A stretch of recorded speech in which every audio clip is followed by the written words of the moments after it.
Where's Paimon? I need to find her fast. In this nation, to which the gods have never shown favor, we all believe that standing in solidarity with the Tsaritsa in our shared struggle will surely usher in a new and better world.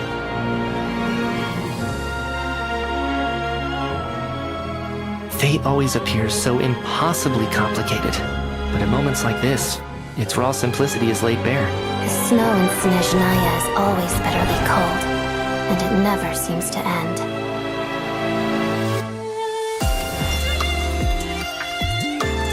Together.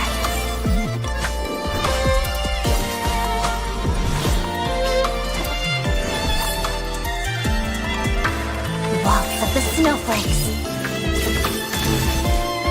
Pas de deux. Hunt or starve.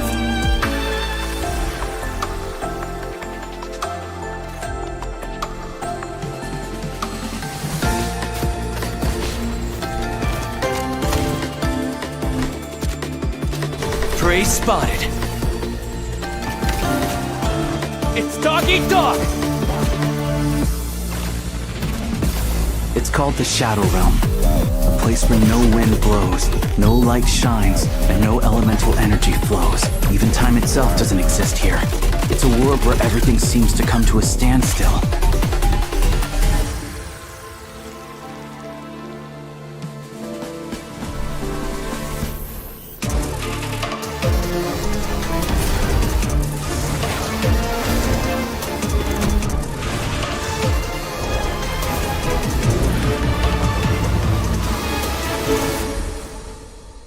Paimon, please be okay. True consistency exists only in principle. In the real world, fairness is relative. So you have no intention of finding a solution to this problem? In accordance with the result of this vote, Project Stuja will remain in effect until the next Vecha period. May I remind us all? Civilization is nothing but an illusion. Something whose very existence can be negated at any moment. The storm might have destroyed all of Snezhnaya by now. Maybe even the whole world.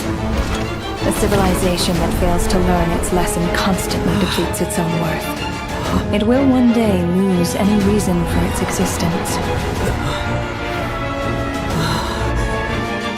Ruler of death, what do you want?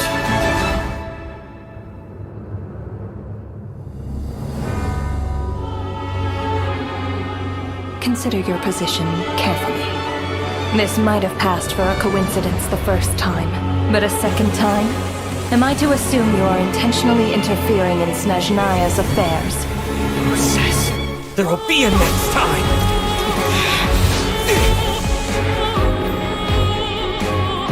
Each morning here, for every one of us, there's the chance that we might not wake up. We act only for the greater glory and solidarity of our nation. May the aurora shine ever on, and the tundra always stand firm. Your obsession with it baffles me. When the day of reckoning arrives, not even a descender can hope to escape unscathed.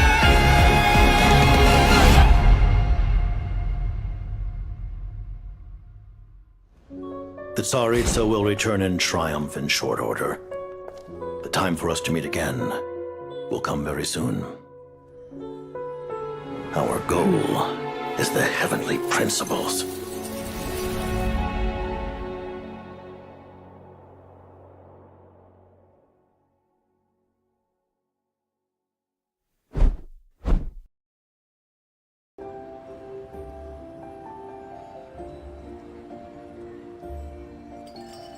So it has been how many years?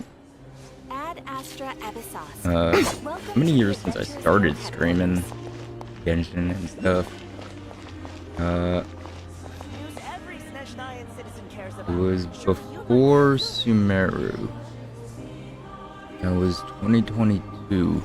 So I've been streaming for 4 years. It's crazy. Been streaming this game for 4 years, been playing the game nearly 6. But we're here. Doing some of the quests was unavoidable because there was no way to get here unless I did it.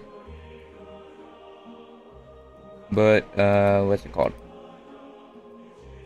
I mean, if you're watching, you probably know what happened because no one's watching. But basically, we got here.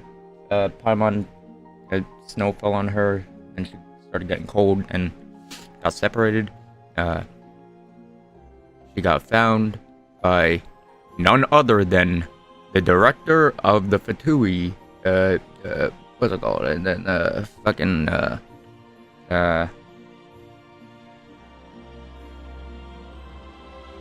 and then he left, and then and then we started going, and then we found a what's it called, a train thing, and then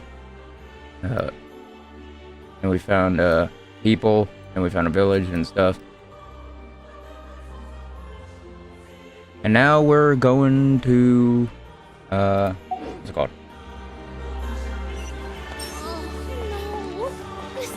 Oh yeah, and then I did the shooting stuff. That was cool. I never put a glider on.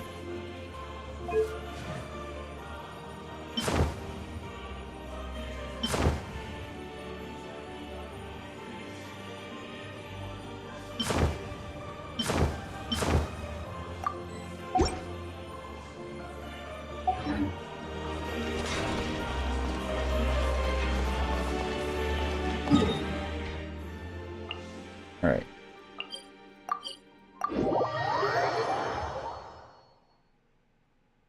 The snow in Snezhnaya is always bitterly cold, and it never seems to end. And we met Alosha. Yeah, that's not. And we got the Russian music, which is nice.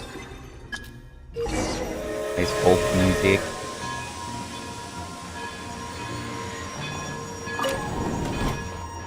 Got our train.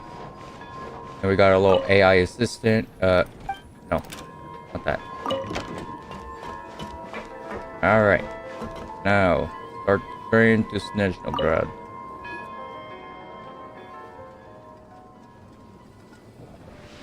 To the Shadow Realm, which is kind of like the back rooms. Where time doesn't flow and stuff, and it's hard to escape. And that's where you get your gun.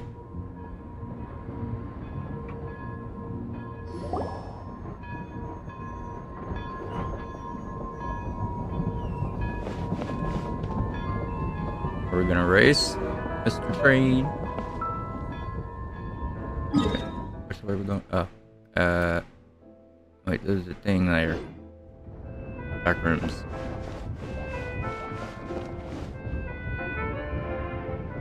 Oh wait, you were stopping. We really had to build the railroad over a canyon, huh?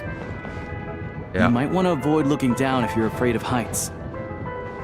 No, it's not that. Paimon's just praying that we don't have yet another accident. Mm-hmm. Yeah, the train crashed. Because there was no railway. Our little AI assistant didn't know. That mountain is breathtaking.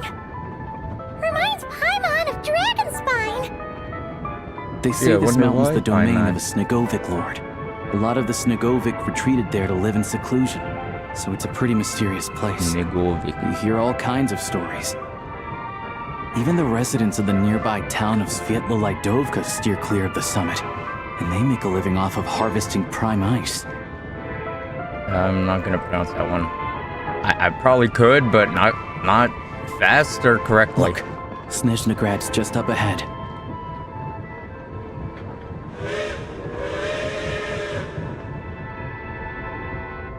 I love the fucking Russian theme.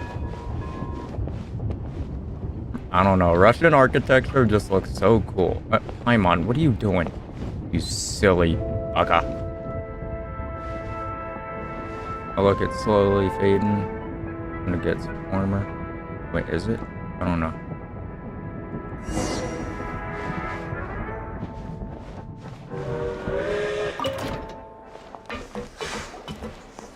Here. Hey man.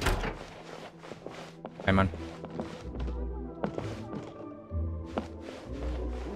I should give Paimon an outfit. That'd be cool.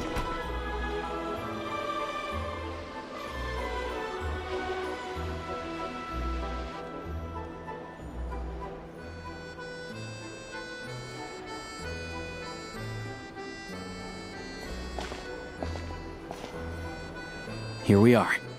Welcome to Snezhnaya train station, the biggest transport hub in the nation. I think it's the biggest transport hub in the fucking Tibet. I don't think I've seen anything bigger than this. Wow! It's so majestic! Just flying from one side to the other would probably leave Paimon out of breath! Don't do that right now, you're sick. It's built for maximum efficiency, but yes, transferring trains here can be a little tiring.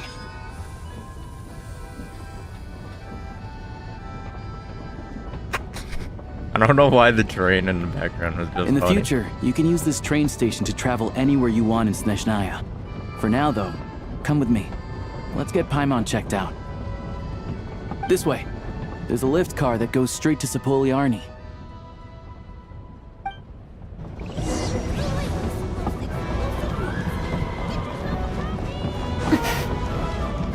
Look! They have really funny-looking heads! They're furries. And those ones are about the same height as Paimon! But it looks like they can't fly! Those would be Volkudlak and Domovoy. I feel like I'm at, You'll also see the Winged Vila and the con Snowborn or something. Snegovic amongst others. No wonder! We'd heard that Snezhnaya used to be the realm of the Fae. Paimon can really see it now.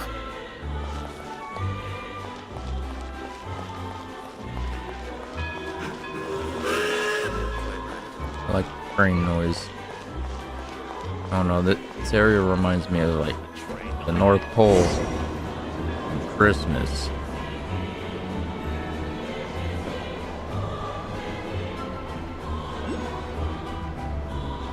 Okay, lie there. To the left is the market of Zolny. They sell everything there. You can often find some nifty little trinkets. To the right, you'll see the Korolievsky Theater in the distance. Look at that! Incredible! Music's good.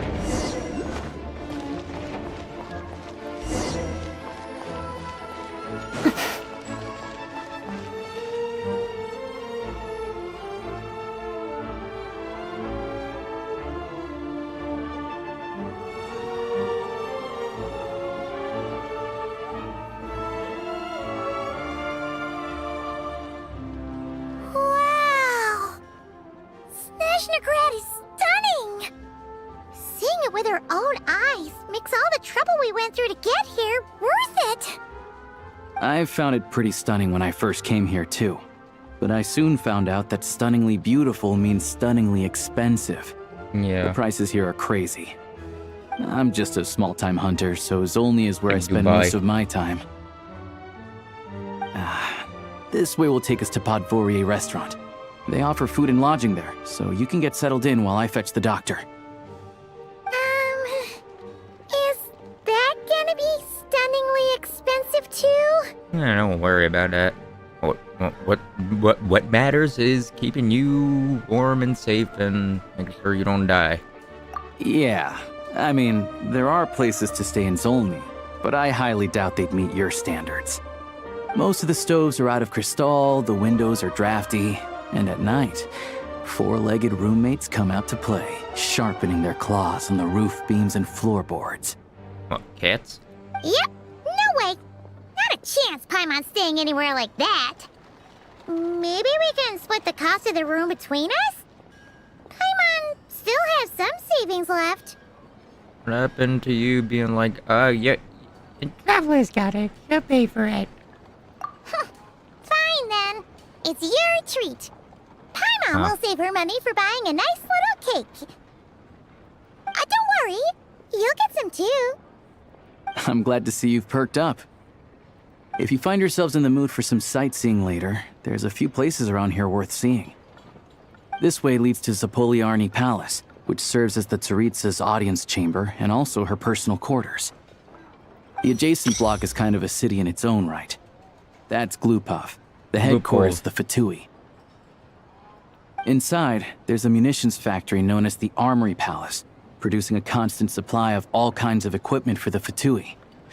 A lot of important research happens there, too. And over there is the Snezhnaya Vecha, where all the big shots meet regularly to make policy decisions. These places are best admired from a distance.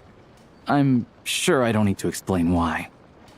Yeah, they probably have super strict security. We're not looking for trouble right now. The downtown area is near the center of Zapoliarni.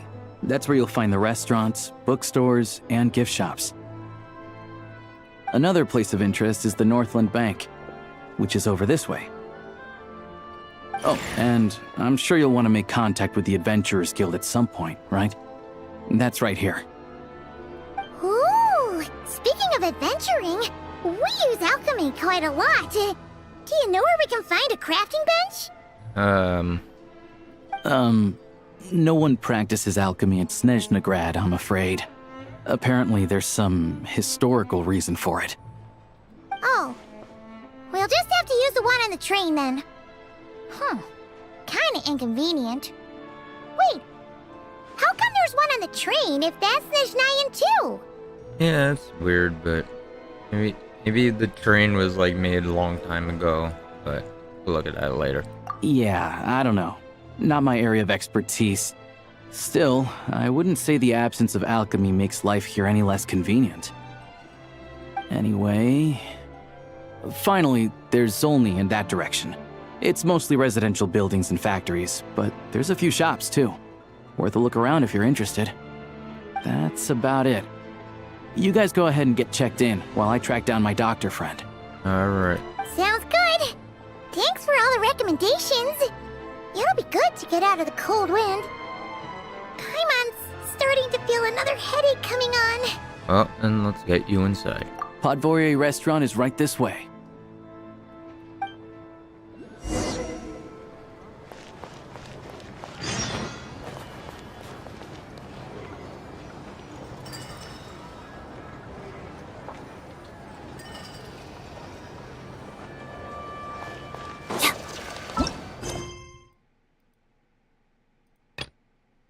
Okay, it's a different one. Oh, that was... confused me a bit.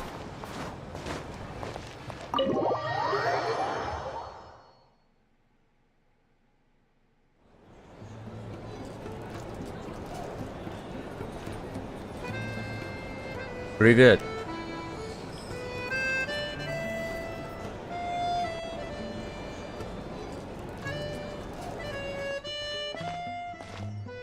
Looks like you get what you pay for, huh?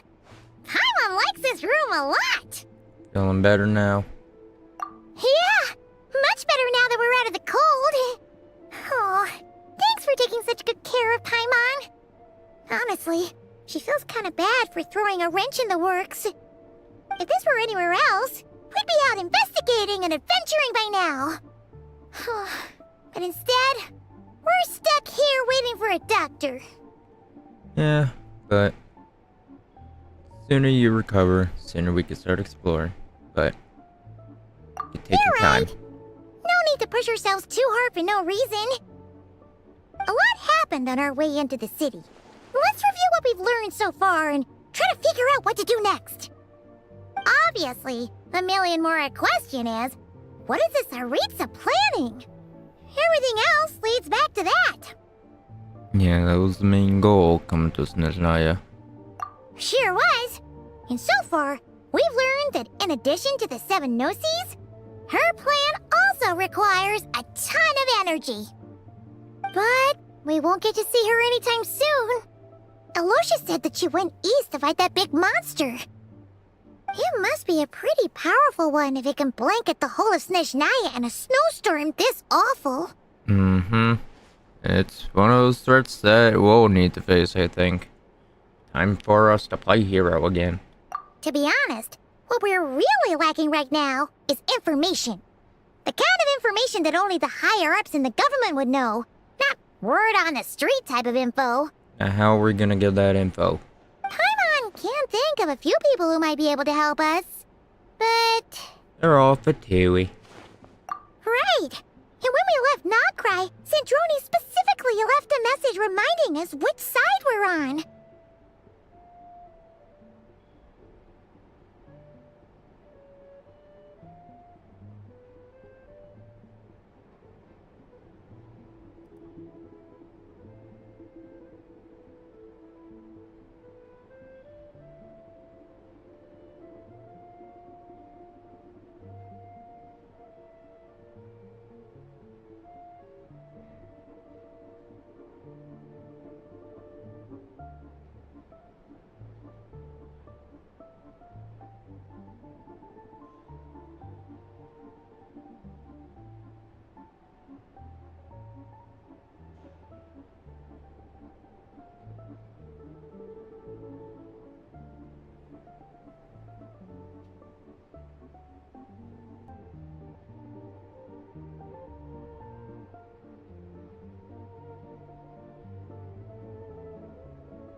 So, it's unlikely they'd tell us anything confidential about the Tsaritsa's grand plan. Still worth asking. Yeah, fair point. Besides, that Gloop-off place is right nearby. We've got nothing to lose, so it'd be a waste not to go. There's gotta be someone there willing to talk to us, right? Maybe Arlecchino or Sandrone? Or possibly Tartaglia. But it's unlikely we could sweet-talk Arlecchino. Let alone Sandrone.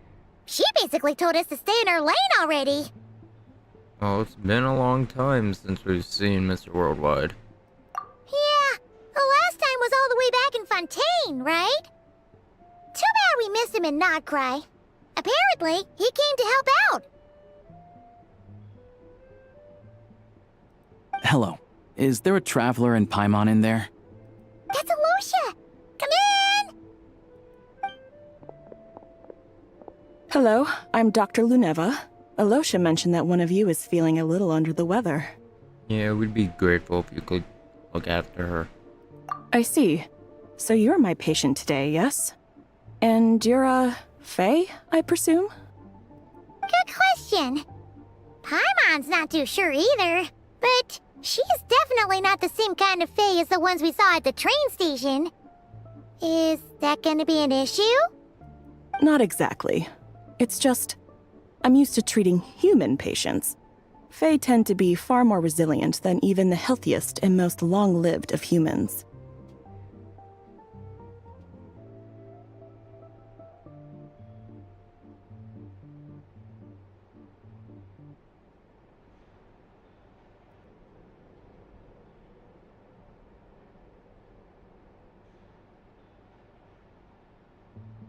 But don't worry, I do have some experience treating Fae.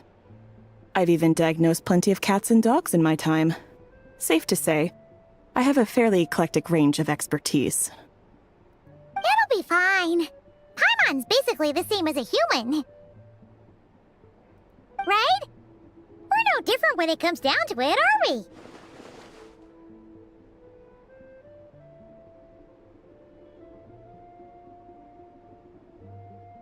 More like you don't eat enough. The more talking you do, the more you need to eat.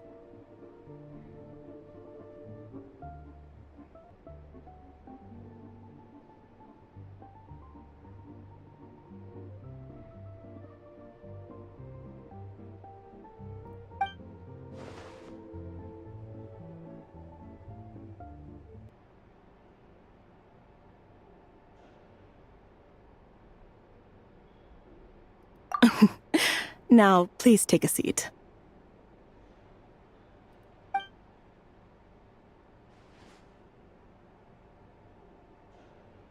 Okay, vital signs are good. Test results are all within normal ranges. I don't think it's anything serious. More than likely, you've just caught a cold. I can give you some medicine to tide you over, but as long as you rest properly for the next couple of days, you should feel better. Make sure to keep an eye on your temperature, though. If you find yourself with a persistent low-grade fever, or if your symptoms don't improve, just contact me again. Sounds like there's no cause for alarm. Thank you, Doctor. You're very welcome. Just doing my job. I'll leave you in peace now. Time to visit my next patients. Take care. You heard the doctor. Best you rest up here for a couple days. No sightseeing for the time being. Alright then. Guess we've got no choice. Let's just treat it as a short vacation. I have to get back to it. If you need anything else from the doctor or me, go to the Hunter Trade Station in Zolny. The boss there knows how to reach me. Hey, no big deal. You saved my life in the Shadow Realm. This is the least I could do. See you around.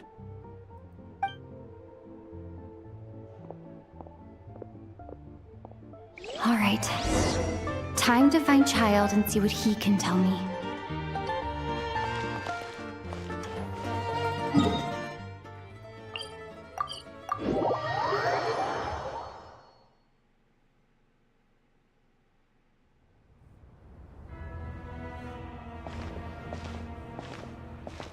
Hold on. Please display your invitation letter or permit. Glupov does not accept meeting requests without a prior appointment. You'll have to apply per the advertised booking process and wait until your invitation letter is issued. Might I ask who you're hoping to visit? Another one who thinks the rules don't apply to them. I don't understand why people think they can just talk their way in here. You don't just show up and land a meeting with the Harbinger. But I have to go through the motions for protocol's sake. Honestly, it's such a waste of time asking when I already know what the answer's gonna be. Wait a moment. I'll pass on your message. If Child is unavailable, you'll have to go through the proper procedure.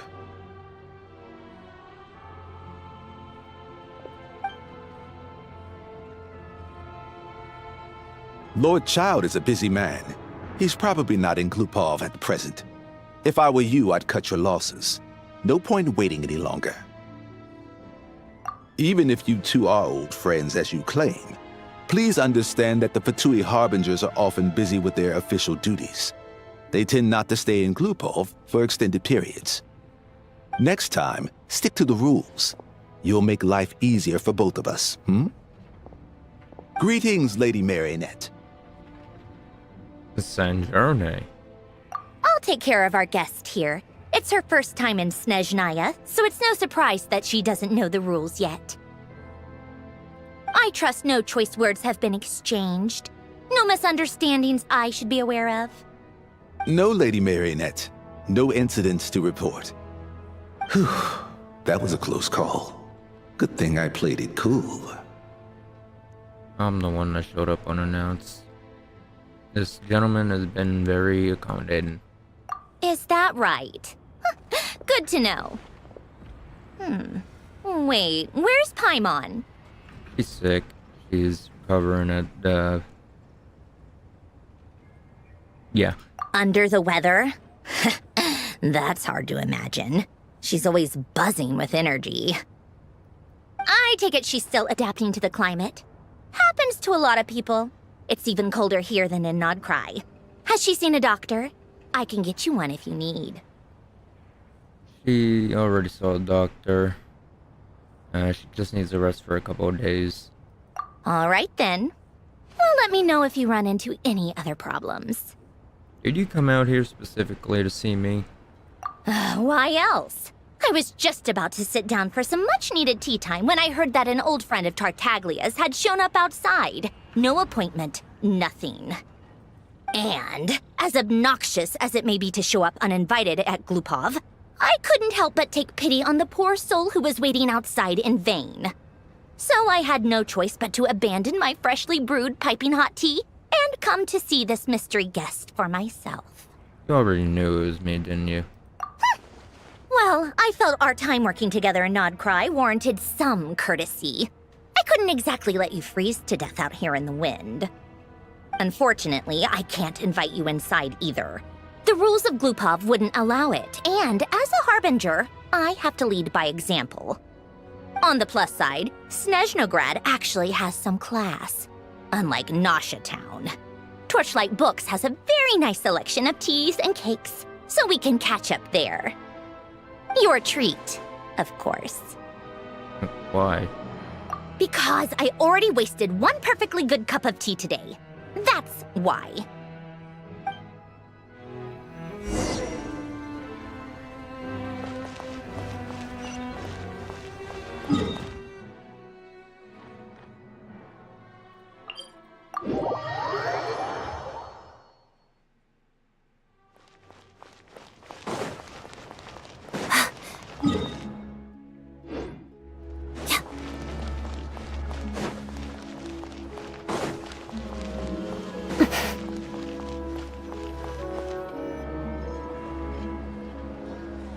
I've ordered for the both of us. No objections, I assume.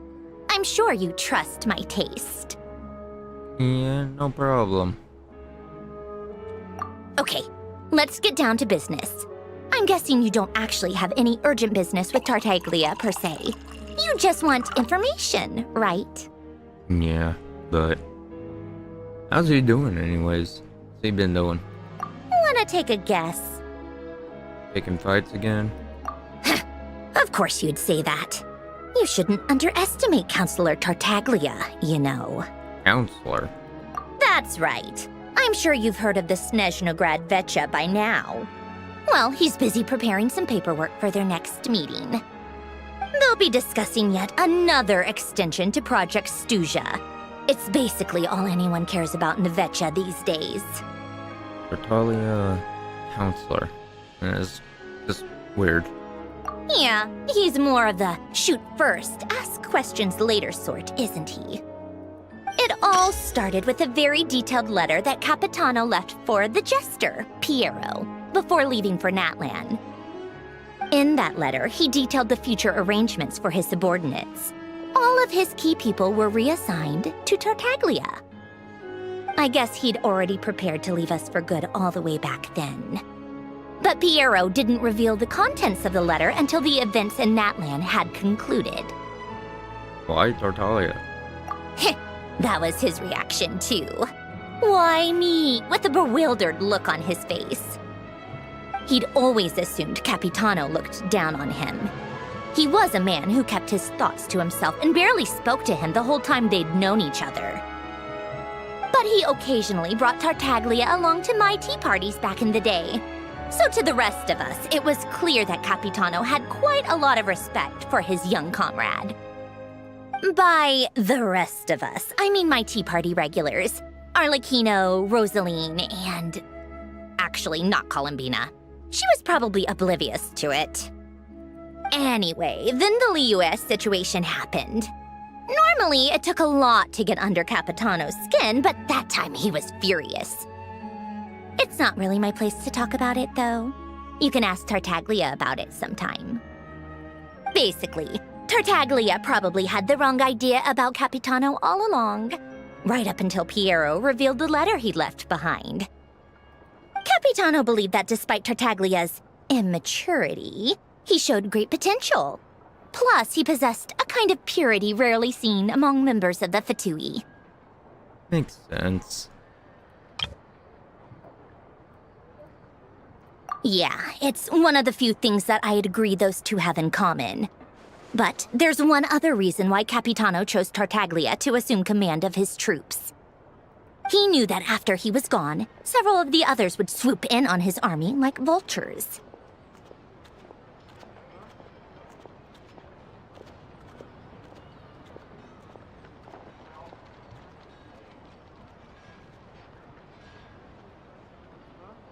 With the ones who stood to benefit the most being the rooster Pulcinella and Regrator Pantalone.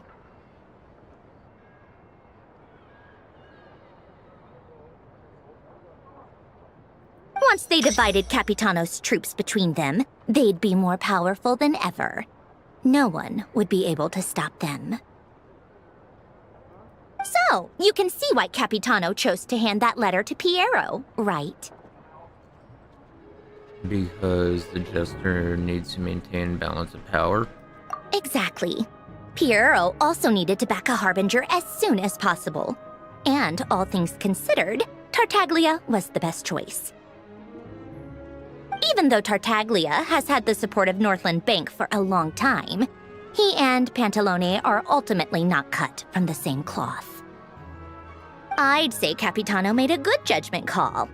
Anyone else caught in this situation would probably feel like they'd been hung out to dry. His best course of action will be to distance himself from any shady business, while still maintaining friendly relations with Pantalone, but seeking Pulcinella's support at the same time. Are you sure it's okay to tell me all this inside information? What's the point in having a tea party if you don't spill a little tea?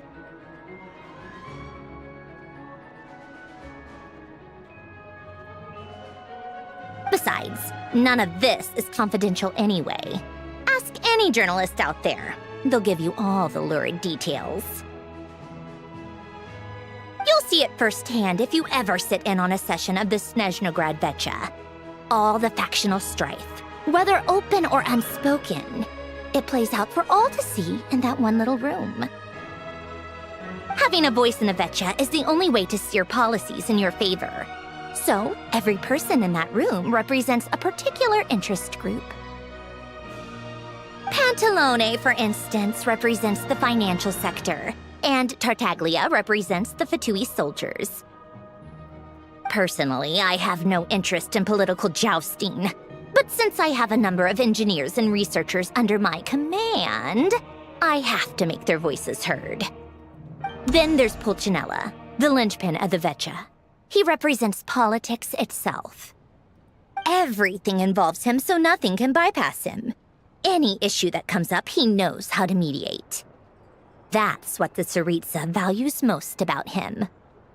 This explains a lot. I'm starting to see why everyone is so frustrated with the way things are, but also powerless to change it. A complex web of interests connects all parties involved, and the Tsaritsa sitting at the top adds another layer of complexity. It must be nearly impossible to come up with a perfect solution. All right, I'm done carrying this conversation. Time for you to answer a question of mine. You must have known that you can get the info you needed from me. So why was Tartaglia the first person you asked to see and not me? You're not jealous, are you? Huh? Jealous? As if. Wait. Oh, I think I know what it is. Columbina passed on my message to you before you left Not Cry, right? Yeah. I only meant you should be mindful of which side you're on. Is that actually why you didn't ask for me? Because you took that to heart? I mean, kind of took it like you didn't want to talk. You... fair enough. It's not your fault. I blame all these politicians I've been hanging around with lately. Always beating about the bush when they talk. I guess it must have rubbed off on me. Anyway, just ask for my help next time, okay? Little things like this are no problem. I mean, I figured you're just being a tsundere, but... Lady Marionette. What now? Can't you see I'm on my break? Whatever it is, just leave it on my desk. I'll look at it later. Sorry to disturb you during your break, ma'am, but I'm afraid it's an emergency.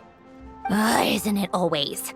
I've told you before, fixing the tracks and transporting ice blocks does not constitute an emergency. The equipment in Svietlo-Lidovka is in urgent need of maintenance. With how the weather's been recently, we suspect that the cause is a buildup of snow, exceeding the maximum weight limit. The supports on one of the machines broke and fell, awakening a dormant beast and leaving many of the ice miners trapped in a nearby ice cave. Luckily, Odette's team was nearby and launched a rescue operation, but we're still facing a severe manpower shortage for both the rescue and engineering teams. I guess that's it then. Our tea party will have to end here. I'm the only engineer you'll need. I'm gonna go with you, but promise Paimon I don't want to go too far. Do you actually want to come with, or are you just saying that? I mean, can't just stand by, you know me. Nice of you to return the favor. I'll have a couple of people look after Paimon. They can let her know that you had to step out for a while. Given how urgent this is, I'm sure she'll understand. And honestly, I'd rather have your help than anyone else's. Between your skills and experience, you'd be reliable help. Thank you. Sounds like a plan. Then let's go. You, take 2 people to Podvorier restaurant. Find her room and watch it like a hawk until we get back. If anything happens to Paimon, you'll be answering to me. Be answering to me too. And answering to fucking Mr. 9mm. Yes, Lady Marionette.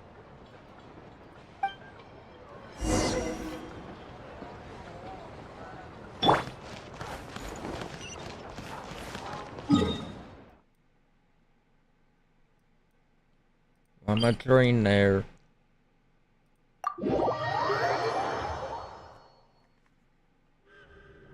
How'd it get here?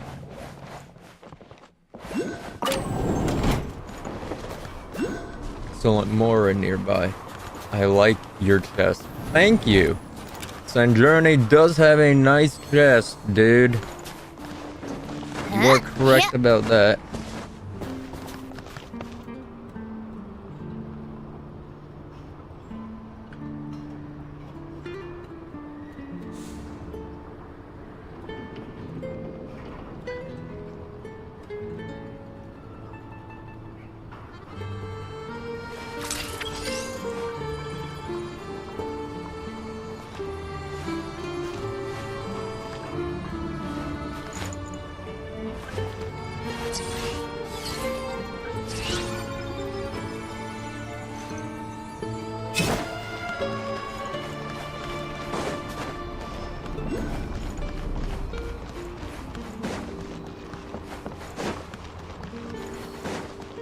How tiresome.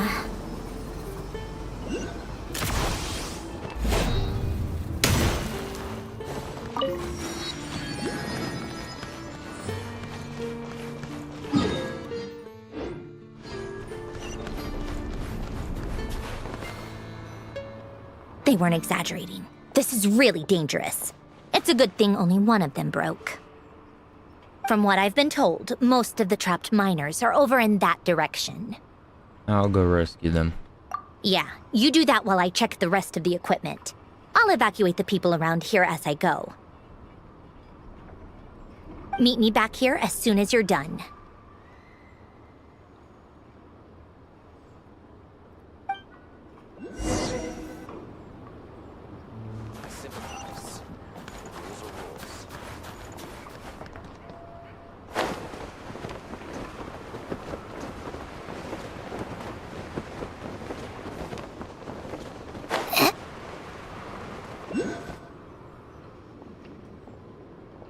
I have to be getting close. Don't go any further.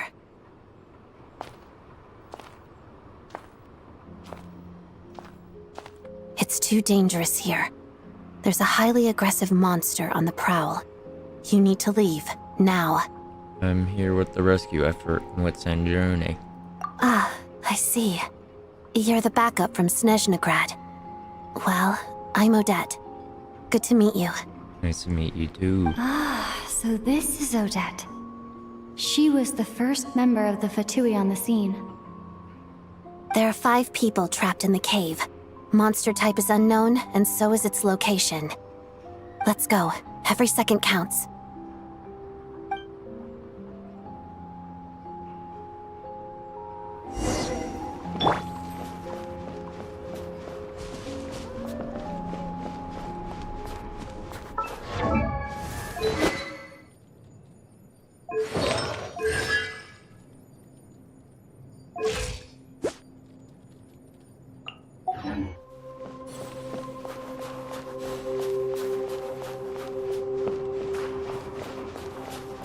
Careful. Something's moving. How was that noise? That light?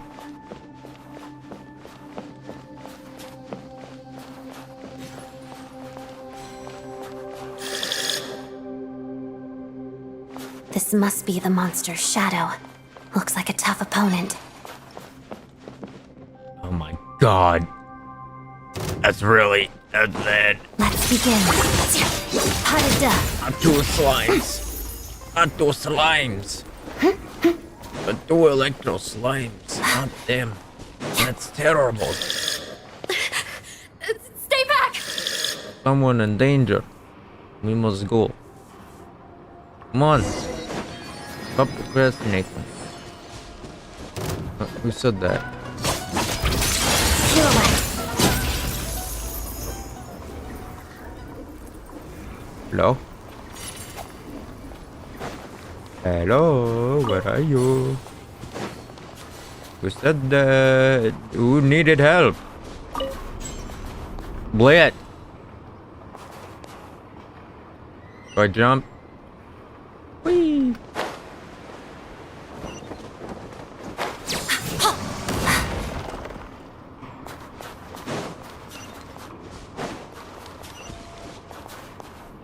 I see them.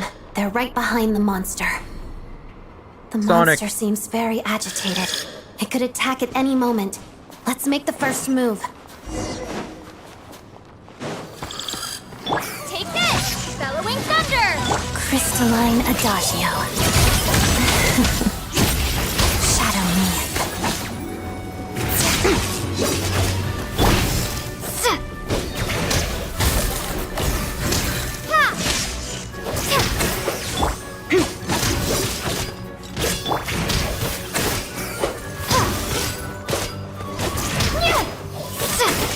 Let's begin.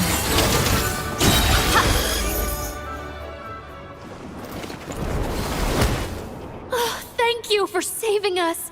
We'd have been monster fodder otherwise. Thank you. Thank you. You're welcome. You should be safe now. Follow this route out. She and I will stay behind to watch the rear. The path has been cleared. Thank you. Come on, let's go. This way.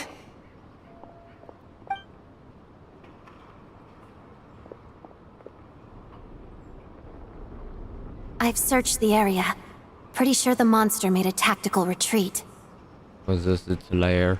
Yeah, but with us here, it won't be coming back anytime soon. It may be small, but don't be fooled. It's a ferocious beast. People are just food in its eyes. It's lucky we got here when we did. The trapped miners have been successfully evacuated. Time for us to leave. Wait, this place... There's... something unusual about it.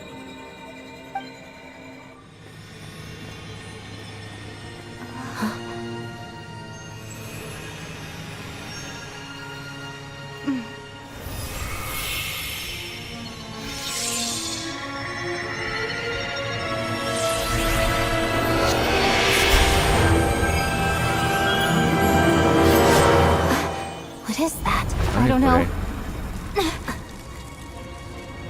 It's back? Guess it has family.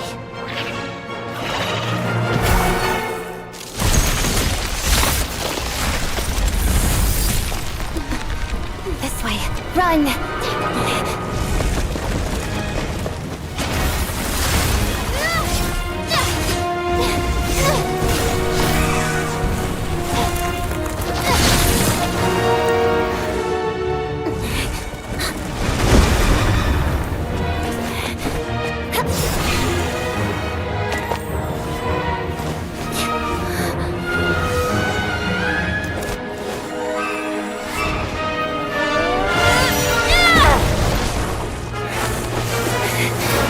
Thanks. Let's get out of here.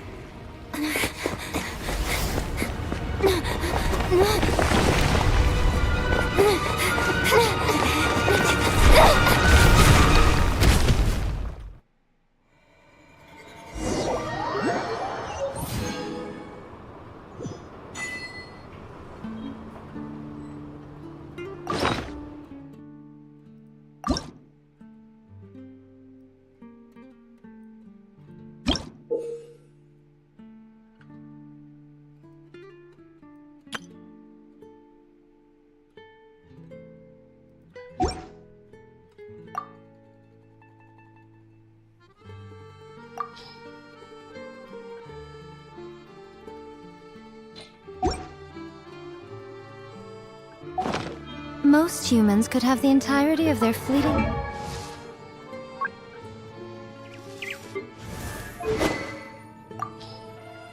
Traveler finally has a weapon. That's nice.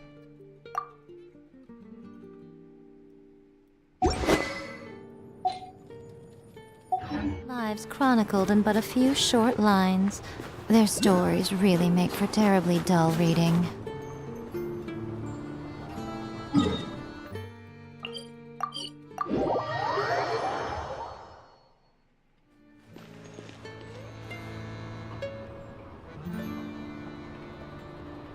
Everyone's accounted for. We managed to rescue them all. We also placed a sign at the entrance to the cave, warning people to stay away. You really held your own today. I still don't know your name. I'm the Traveler. I'm an adventurer. Don't think I've seen you before. I'll remember the name. Alright then. See you around. Hello, Lady Marionette.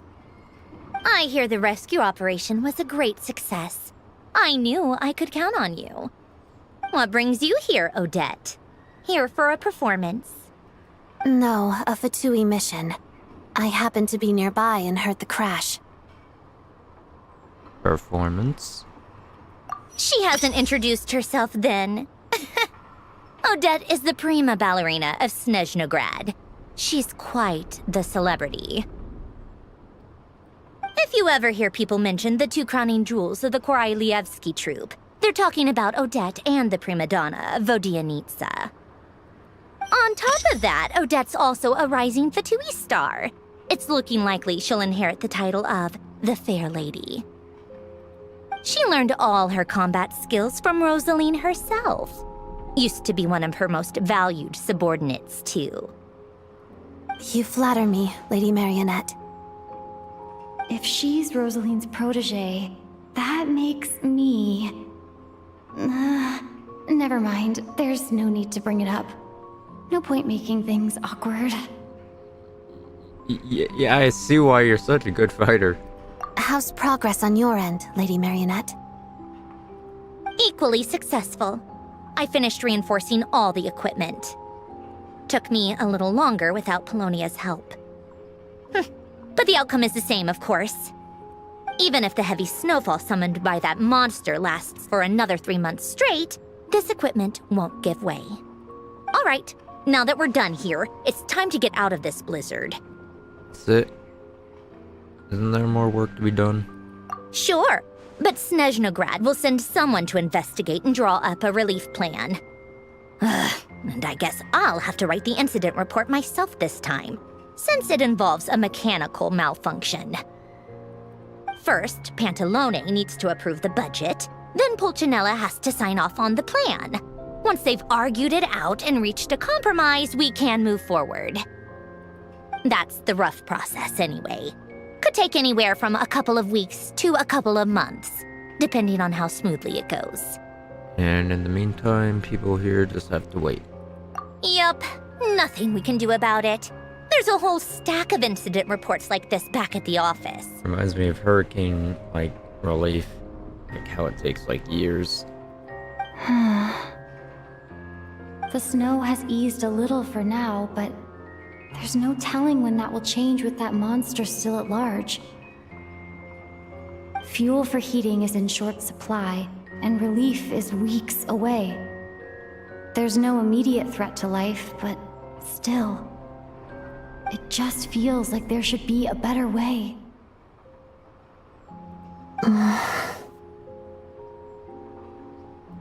Hey, quit daydreaming. Let's get back to Snezhnograd. When did you get a new sword? I found it in a cave. It handles pretty nicely. You have a strange affinity for second-hand swords.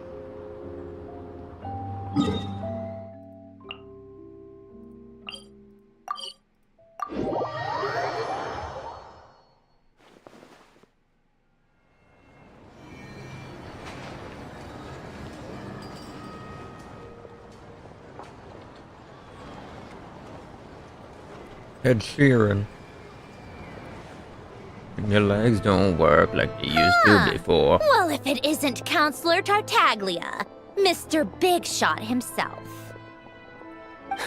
Go easy on me, alright? I'm still recovering from the interrogation the real Big Shots put me through. Hey, comrade, it's been too long. I heard you came looking for me earlier. Nicest surprise I've had in a while. Yeah, it's been a while. Good to see you too, Odette. I'm guessing you guys just got back from Sviatlo-Laidovka. How'd it go? Crisis averted? Yeah. It went fine. How about you? Any new developments? Not really. Same as ever. Growing opposition to Project Stuzha, and the usual rebuttals are starting to ring hollow. The results of the mock vote were pretty dire. Pulcinella was fuming.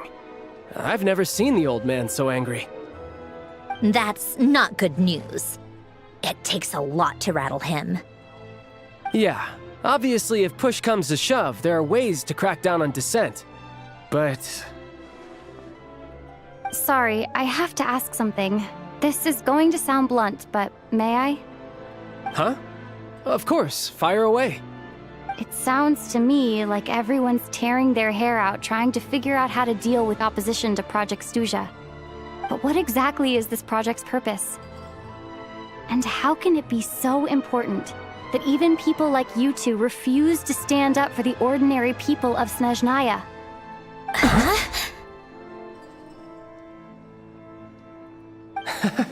Interesting. I gotta hand it to you, comrade. You sure don't mince your words. Excuse her? What does she mean? Refuse to stand up for ordinary people? Oh my gosh. How does she dare speak to the Harbingers like that? Are you interrogating us now? It's okay, Sandrone. Let me explain. I think I understand where she's coming from. If I could, I'd take your side right now. In fact, my position's very similar to yours. I've only held back on casting a dissenting vote in the Vecha because the Tsaritsa would never let me get away with it.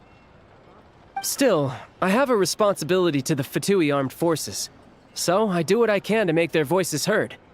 Most of them are just regular folks from small towns far from the capital. I'm sure you've seen how much those kinds of places are struggling right now. Oh, and for what it's worth, I'm from Arepasak myself. Things aren't going so swell there either. Right, so this affects you directly. That's my question. The Tsaritsa wants to create a better, safer future for the people of Snezhnaya, but she's thinking long-term. I don't doubt that from where you're standing, Project Stuzha seems to be creating all sorts of issues for everyone. But considering the Tsaritsa's vision for the future, these are sacrifices worth making. Sounds cold, I know, but I promise it's not as black and white as it seems. Maybe Sandrone and I can't oppose Project Stuzha outright, but we're constantly raising our concerns in Vecha meetings. And even though we can't put an end to it, there are plenty of other ways to make a difference. We're trying everything we can think of, and so is Pulcinella. I respect Her Majesty the Tsaritsa and trust her decisions. But at the end of the day, I'm still just a normal guy who cares deeply about my homeland. And my family, who all live here. There's no way I would ever abandon them. As contentious as things can get within the Vecha, there's no selfishness or malice behind it. Everyone wants to get through this period as smoothly as possible. The issue is that there's no way of pleasing everyone under the present circumstances. Most of the time, we're trying to decide on the lesser of two evils, which obviously isn't a great look. But that is not the same thing as being blindly loyal to the Tsaritsa. No one's got their head in the sand here. We're all well aware of the way things are. We're just doing our best to make it work. In fairness to Sandrone, she rushed to Sviatlo-Laidovka's aid the moment she heard that people were in danger. And even Tartaglia, who used to only care about the thrill of the fight, is clearly doing his best to rise to the demands of his new role as counselor. Sorry, maybe my question was a bit rude, but I'd like to still know what exactly the Tsaritsa is up to. Hey, come on. There's only so much we can say, so don't press us too hard. Look, I know how untenable the Tsaritsa's position looks if you don't understand her motives. Maybe you've heard already, but she's currently leading her army on a campaign to the east to defeat the monster that's been causing these brutal blizzards. Striking that monster down will be a significant step in dealing with the present energy crisis. As laser-focused as she is on realizing her lifelong ambitions, she's still putting time and energy into taking down this powerful monster. To me, that says a lot. If she thought Snezhnaya and its people didn't matter in the grand scheme of things, why would she waste her time on something like this? You have a point. Thanks. I meant every word I said, though. I wasn't just trying to placate you. I've already done more than enough diplomacy for one day. I still think this adventurer raises a very important point. Our two harbingers have made their positions very clear. But there are many others in the Vecha who must feel trapped and forced to vote against their conscience. I think it's a very valuable quality to be willing to speak one's mind, despite the risk of offending powerful figures. It's mostly because we know each other quite well. You can say that again. I highly doubt we'd feel the need to explain ourselves so much if we didn't know you so well. Forgive me, adventurer, but might I be so bold as to ask about your background? How is it that you can converse so openly with two harbingers? Long story. Oh, haven't you been properly introduced? Easier said than done. I like to think I'm not the kind of person who goes around busting open people's old wounds. I've only learned her name so far, and no details of her experiences. Is something wrong? Uh-oh. Is there no avoiding the subject of Rosaline? No, it's just... all right. I guess there's no getting around it. This is the world-renowned traveler who helped resolve the storm terror threat in Mondstadt, cleaned up after the mess I made in Liyue, and then went to Inazuma, where... there was a duel before the throne, in which the traveler defeated Rosaline. Oh. I'm sorry. I didn't think you two would be seeing much of each other, so I figured it wasn't worth bringing up. It's fine. It was a long time ago. It's fine. Sorry. I just remembered that we have a rehearsal coming up. Please excuse me. I should get going.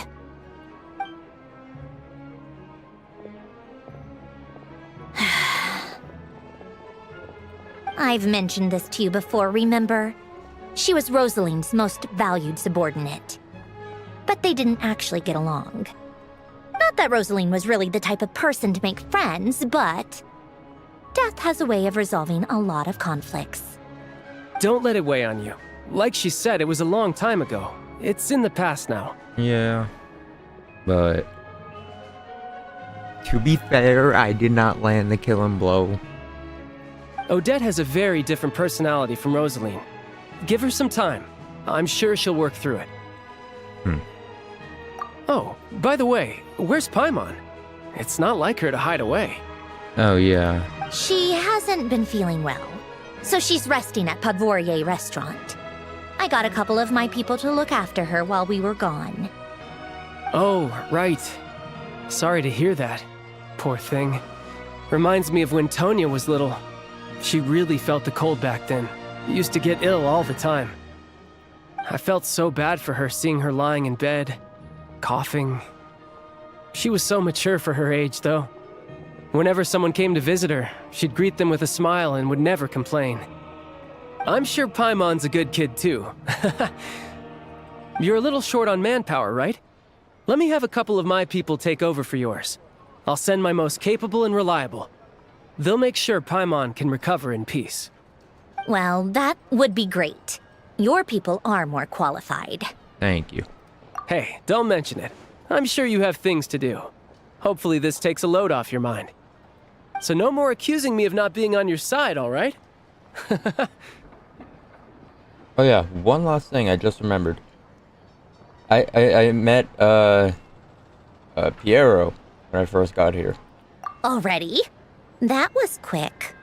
He seemed to know who Paimon was, but I wanted to see him to clear things up. I'm afraid I can't help you there. Our director's recent movements are confidential. Even we're not in the loop. If you hadn't told me, I never would have known he'd gone south. I assumed he'd been in Glupov this whole time. I see. Got it. Well, I guess I'd better go sort out Paimon's security situation. I have some other work to catch up on at Glupov anyway. Me too. I have an incident report to write up. Let's leave it there for now. Sure thing. See you. I guess everyone's in a difficult position. But Tartaglia's right. I have things to do. Things I want to do, and things I ought to do. To start with, I should go ask Alosha if he knows of any way to help Svietla Laidovka.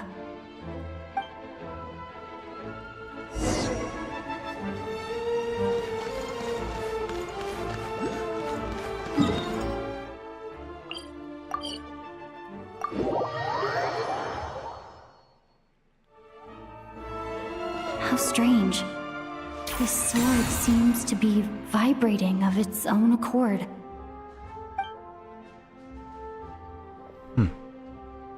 It's a very faint vibration, but it's getting stronger as I get closer to the Statue of the Seven.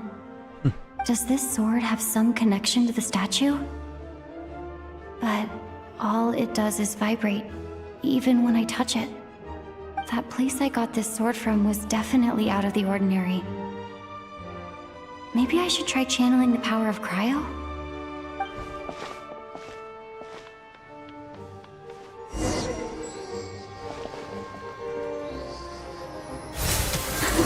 It worked! There really is something special about this sword.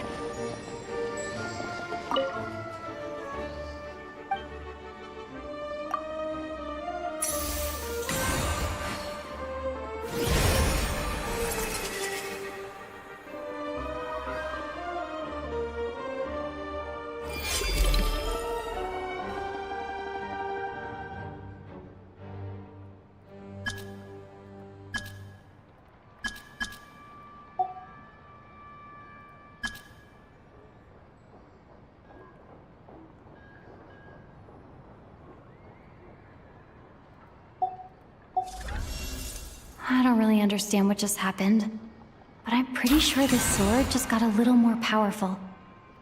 I'll have to try the same thing again when I come across another Statue of the Seven. In the meantime, I better go find Alosha. Naruhodo.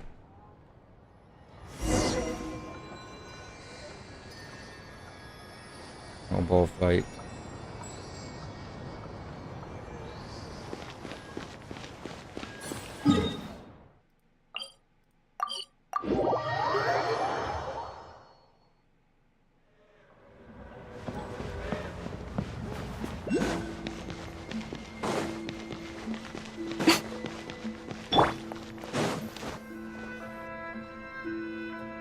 Hello there. How can I help? Hey, how's it going? Looking for Alosha. Ah, sure thing. Give me a second. I'll go fetch him for you. Alright.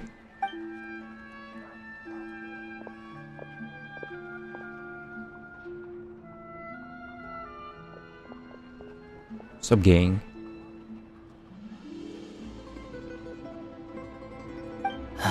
It's a familiar story. I've had similar experiences. Although Snezhnagrad doesn't deliberately delay or withhold relief, those first few days of waiting for help are always the hardest. It's a fundamental contradiction. If emergency relief can't be delivered in time, what's the point in even calling it emergency relief? So that's it? We'll just have to wait? Not necessarily. I think there's a good chance that Kresnik Crystal from Stratomoros will start flowing into the market. Really? Why? When we resolve Stratomoros' energy issue, it's like we open the floodgates. A huge backlog of Crystal is now available to the townspeople. There's no way they can use it up at once. A lot of them will probably stockpile it and slowly work their way through. Probably a good idea, since energy prices are only going to keep rising. But there will always be people who urgently need Mora. And so they'll sell it to the highest bidder. Exactly. At the current prices, selling Crystal is an easy way for an ordinary person to make a fortune. Hey boss, how much do I have left in my account? 1 second, let me check. So, you're planning on buying the Crystal out of your own pocket? Yeah. I don't know if I have enough, so I'll chip in a little extra and buy as much as I can afford. Let me cover this. I can't let you pay all for all of it yourself. No, it's fine. You're new to Snezhnaya, and you have your own living expenses to worry about. Besides, you're already providing the train. Alright, I volunteered. Here's your Mora. See what you can find at the market. But I doubt there'll be much Crystal left. Yeah, well, can't hurt to take a look. Let's see. Huh? Huh? What's Odette doing here?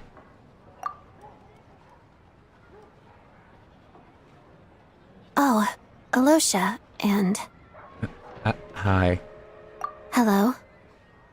I didn't realize you two knew each other. We teamed up in Svetlolledovka, and I didn't realize you two knew each other too. Yeah, I take on some odd jobs in the city to supplement my hunting income.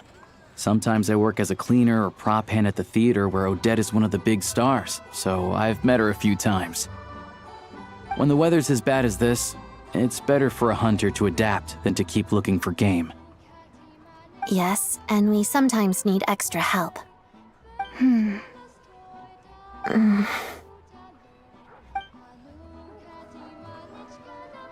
Wait, why is the atmosphere so awkward? I thought things went pretty smoothly in Svetlolledovka. So, what brings you here, Miss Odette? Looking for some new props? No.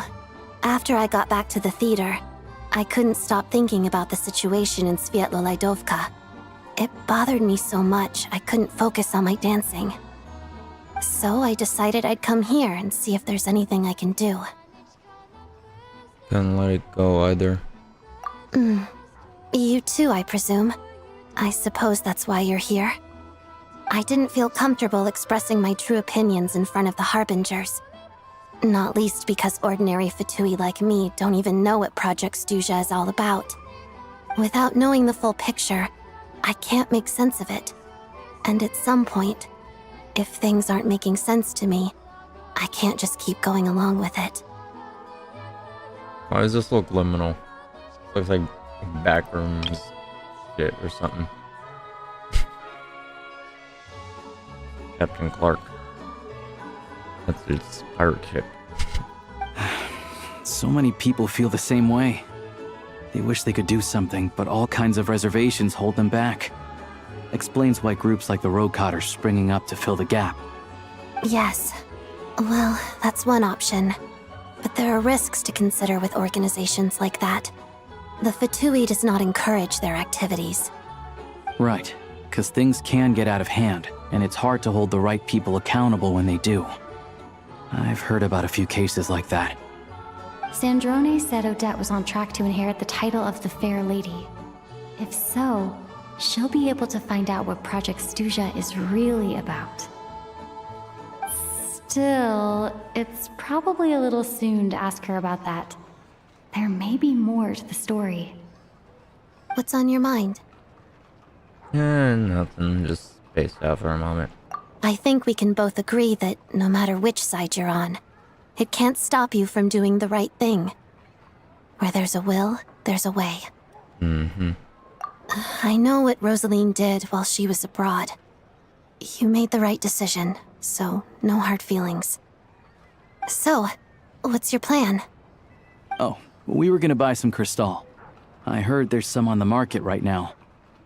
Funny. I had the same idea. In that case, let me pay. I can claim it back as mission expenses. The real issue here is that government relief is behind schedule. Surely it makes more sense for the state to cover these costs than for us to pay out of our own pockets. True. It's a huge expense after all. Thanks for helping.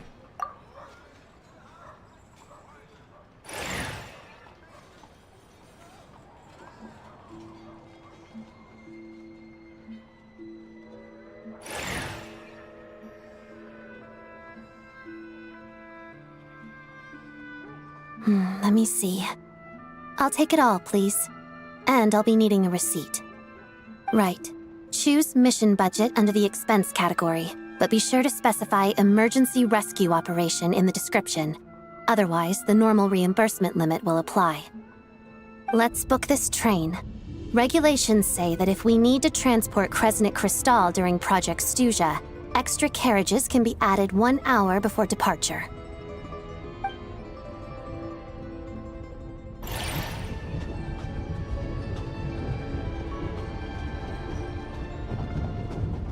That should do it. The train will be escorted to its destination by Fatui guards. This is my first time seeing you handle Fatui affairs, Miss Odette.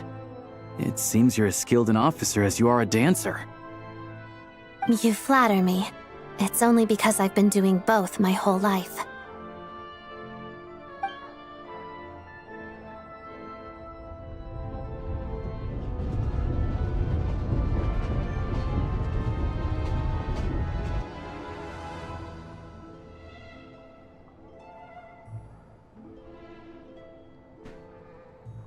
Well, glad we're in safe hands. Anyway, I bet you've been non-stop today, am I right? Any idea how Paimon's doing? I've had my hands full, but I'm going back to check on her now. What's wrong? Who's Paimon? Her travel buddy hasn't been feeling well. She caught a cold right after they got to Snezhnaya. Sounds like she's important to you. I can't believe you've been dealing with this on top of everything you've been doing to help the people of Snezhnaya. Well, I couldn't turn a blind eye to her suffering, and Paimon would not want that either. I've got nothing going on right now, so I'll join you. I want to see how she's doing. Alright. May I come too? I have some candy that someone gave me back in Svietlolaidovka. Plus, I know a little bit about relieving cold symptoms. Oh, she'll fucking enjoy the fuck out of that candy. Alright then, let's go.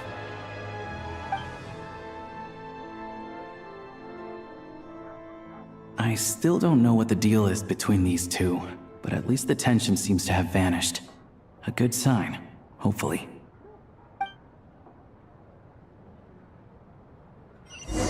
Maybe something's better left unsaid.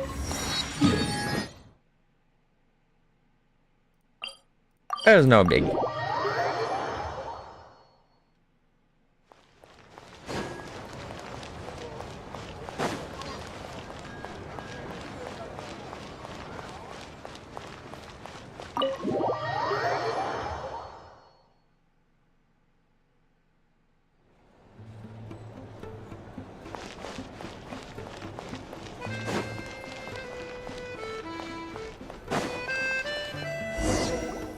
Hello. Sorry, but there's a sick person recovering in this room. Can I help you? Yeah, this is my room. What happened? No, sorry, it's, are you one of the, Tartalia's guys? Oh. Please, excuse me. Are you the Traveler? Could I take a quick look at your Adventurer Handbook? Master Child said I should verify your identity. Mm-hmm.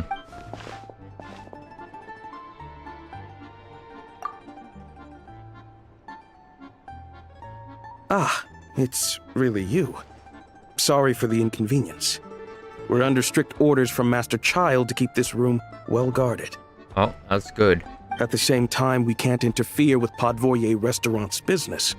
That would only seem all the more suspicious and draw unwanted attention to this room.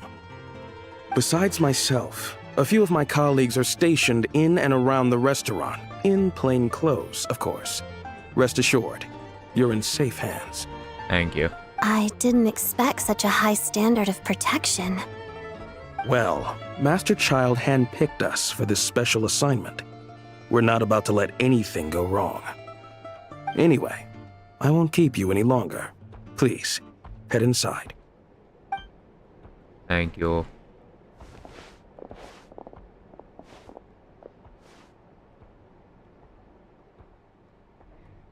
Traveler! Alosha, you're back! Oh, hey! Who's our new friend? Hi, I'm Odette. The Traveler and I crossed paths a few times. She's a member of the Fatui, but she's solid. We can trust her. Another friend from the Fatui, huh? You're practically a member yourself by this point. Yeah, but how are you feeling? Paimon's definitely on the mend. We should be back to our usual travels in a few days' time. Seems like that doctor was right. It's just... Paimon's limbs are still feeling a little chilly. I have just the thing. Whoa! What's this? Is that a flame inside an ice cube? Wait, is this real ice? How's it not melting? And how does the fire keep on burning? The reflection on the fucking ice. Why is it like really good? It's like a camo on Call of Duty. Something. All keen observations. You're right. This is called core ignis. It's like unnecessarily detailed. Whenever I've caught a cold in the past, I found I recover much more quickly if I place this by my bed. You're welcome to borrow it. Awesome! Wow! It's so nice and warm! Oh, it's like magic. Your name was Odette, right? How did you two meet again? Looks like she's in pretty good spirits. That's a relief. Any progress with your investigation yet? No, couldn't get anything out of them. No surprises there, I'm sure. They're not likely to let anything slip. Need to try a different approach. Want to look into the Rokot organization. The Rokot, huh? They might know what might be going on. You know how I can contact them? Let me think. Members of the Rokot keep their true identities hidden, but I think there might be someone I can introduce you to. Leave it with me. Meet me at the Korolyevsky troop tomorrow, and I'll tell you how it goes. Would anyone like a drink? I'm gonna head to the bar. Paimon will have... maybe some hot milk? Yeah. Paimon's in the mood for something warm. Enough with the secret chat, you two. Let's catch up properly in a minute. Paimon wants to know everything that's happened today. Yes, ma'am. I'm just realizing people in like Australia and like South America, like Southern South America, probably playing this like lore accurately because it's winter for them. It'll be kind of like Tabletop Troop. No reason why listening to a story can't be an adventure.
The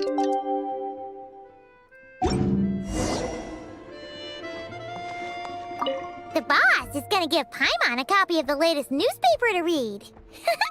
That should keep Paimon entertained.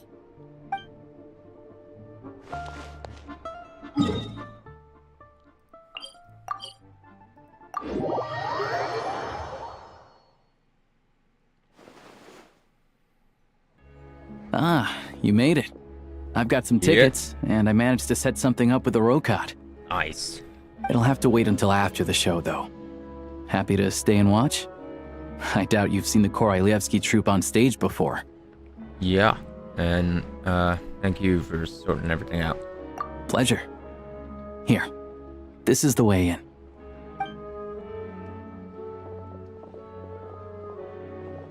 Please present yourself for a routine inspection in accordance with theater regulations. Thank you.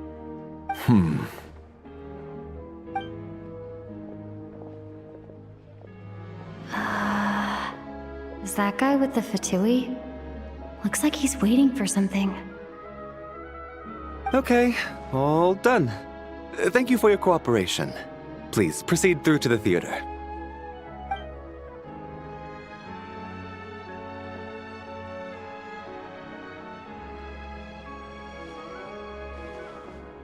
What's up? Everything okay? I didn't expect such strict security here. When I was in Fontaine, everyone was just able to walk in and out of fucking everything.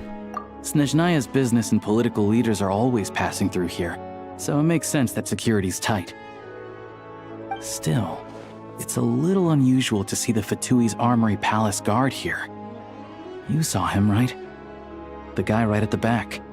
Strong, silent type. His name's Valeri. He's part of the Special Assignments Battalion, but I only ever see him here for one thing. To look for a guy named Mitya. Mitya? Who's that? Supposedly a researcher, though he never seems to put much time in at the office. The theater is one of his favorite places to hang out when he's playing hooky from work. But that's not for us to worry about. Let's go. The show's about to start.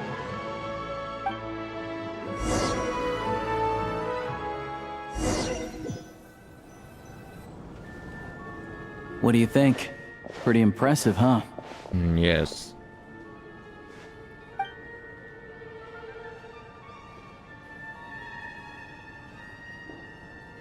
Reminds me of the opera Epicles. Oh, the one in Fontaine? I hear it's iconic. Never seen it for myself, though. Should take a trip there. It's nice there. Here we are, just in time. Sorry, coming through. Excuse me. If you're gonna show up late, keep your mouth shut. What's his problem? Fuck you say, gang? Whatever. No point arguing with people like that. Look, there she is. That's who I'm introducing you to later. She's the lead singer of the troupe, Vodyanitsa.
This leads directly to the green room. They're expecting us. Vodyanitsa will be waiting for us there.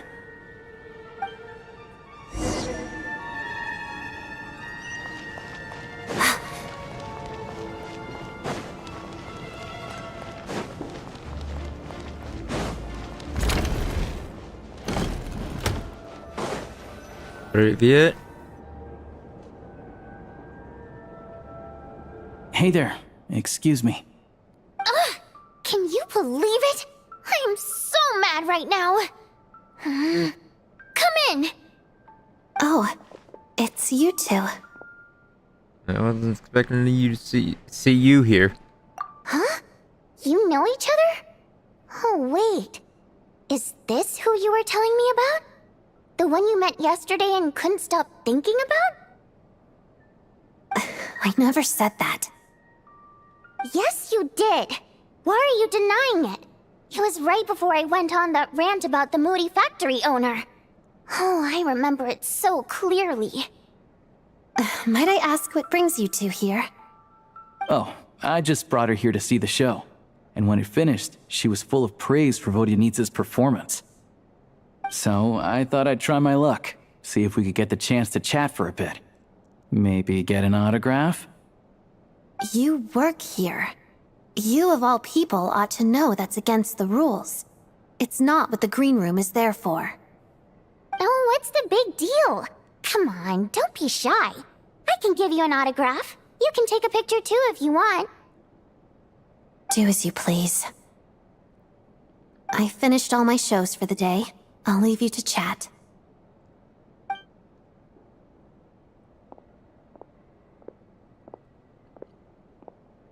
I wasn't making that stuff up, you know. Odette's just too proud to admit it. She thinks very highly of you, and so do I. You did the right thing in Svietloladovka. We're good. Odette's out of earshot. I'll lock the door. Yeah. Confidentiality, of course. The Rokat is very strict on that. Whoa, Alosia! Not out loud! Not with an outsider here! Relax, I've taken care of it. Look at this. The President's reply sent this morning. Wait, so she's been approved to join? As in me? You told me last night that you wanted to get intel from the Rokat. Unfortunately, Rokat intel is only available to members. But ever since you set foot in Snezhnaya, we've been working together. I've seen the way you work, your character, and your motives. Everything about you is perfectly in alignment with what we're trying to achieve in the Rokat. So I figured I might as well cut to the chase. I wrote a letter to the President explaining your situation, including just the right amount of detail. His approval came very quickly. Of course, it's still your decision whether you want to join or not. We'll respect your choice. That means you and Vodyanitsa are both members? Well, assuming Odette was telling the truth and she didn't misjudge you, I guess we don't need to worry about you blowing our cover. Still, you gave me a real fright. I didn't know that's why you came looking for me. So, that stuff you said about admiring my performance, was that just because Odette was here? Did you actually mean it? No, I meant every word. I loved your singing. Now you're talking. That's what I like to hear. Anyway, let me give you a quick rundown of how things work.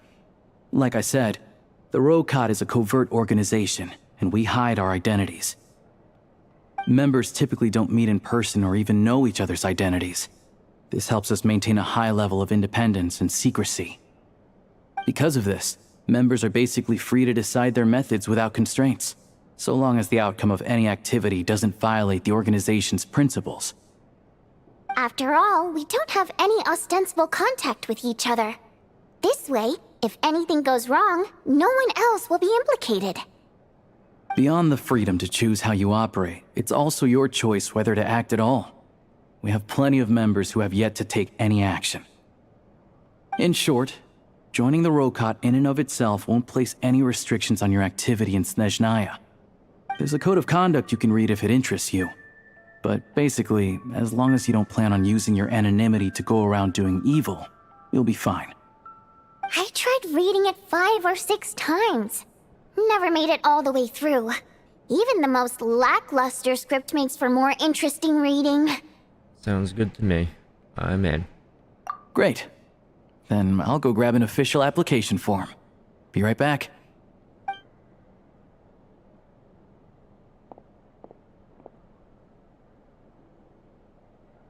Since you keep your identities secret, how come you know each other? Well, Alosha has this pet dog, you see. His name's Tagarin, and this one time, Alosha brought him backstage. Tagarin took quite a liking to me, so I played with him for a little bit and fed him some treats. Then, the Rokot was out on a mission one day, and even though we were all in disguise, Tagarin recognized me right away. Just a coincidence, really. We didn't report it to the higher-ups, though, to avoid dealing with the fallout. Like... my job at the theater, for instance. I really needed to make ends meet. By the way, what were you complaining about just before we came in? Did everything go okay with Chuganov? Everything did not go okay. That's why I was so mad. I tried to make some small talk with him before I went on stage to fish for intel about the Iskra manufacturing plant. But he wouldn't take the bait. No matter what I said, he kept dodging the question. And then he started complaining. He said he didn't appreciate his second-rate seat in the stalls because he usually gets a private box. I mean, what did he expect? Everyone knows that if you want a box seat, you buy a ticket well in advance. But instead, he sends me a letter the day before the show when we're practically sold out. I had to juggle things around just to get him a half-decent seat, hoping he would appreciate the gesture enough to share some information. But nope, he didn't give me anything. Yeah, meeting Chuganov in person has definitely been a disappointing experience. Oh, you probably don't know who we're talking about, do you? Chuganov was that older guy you were sitting next to today. I'm sure he didn't make a great first impression on you either. Oh, that guy. No, he seemed like a dick. To the citizenry, he's a family man and a kind boss. But our interactions with him tell a very different story. It's one thing to ask for a favor, but he acts like it's his right. He always expects special treatment. Take the ticket situation, for instance. I've actually gotten him a private box in the past. But not only was he not even grateful, now he's acting like I've sold him short this time. Not to mention that he's never paid for a single one of his tickets. That's pretty outrageous. And another thing, if he's such a big family man, why doesn't he bring his wife and daughter to see the show once in a while? I've never seen them here, not even once. Calm down, Vodyanitsa. If you won't do it the easy way, we'll have to try the hard way. But first things first, here's your application form. Go ahead and fill it out.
Looks like I'll need to make a few little tweaks here and there.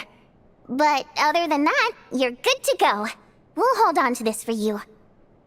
Alright.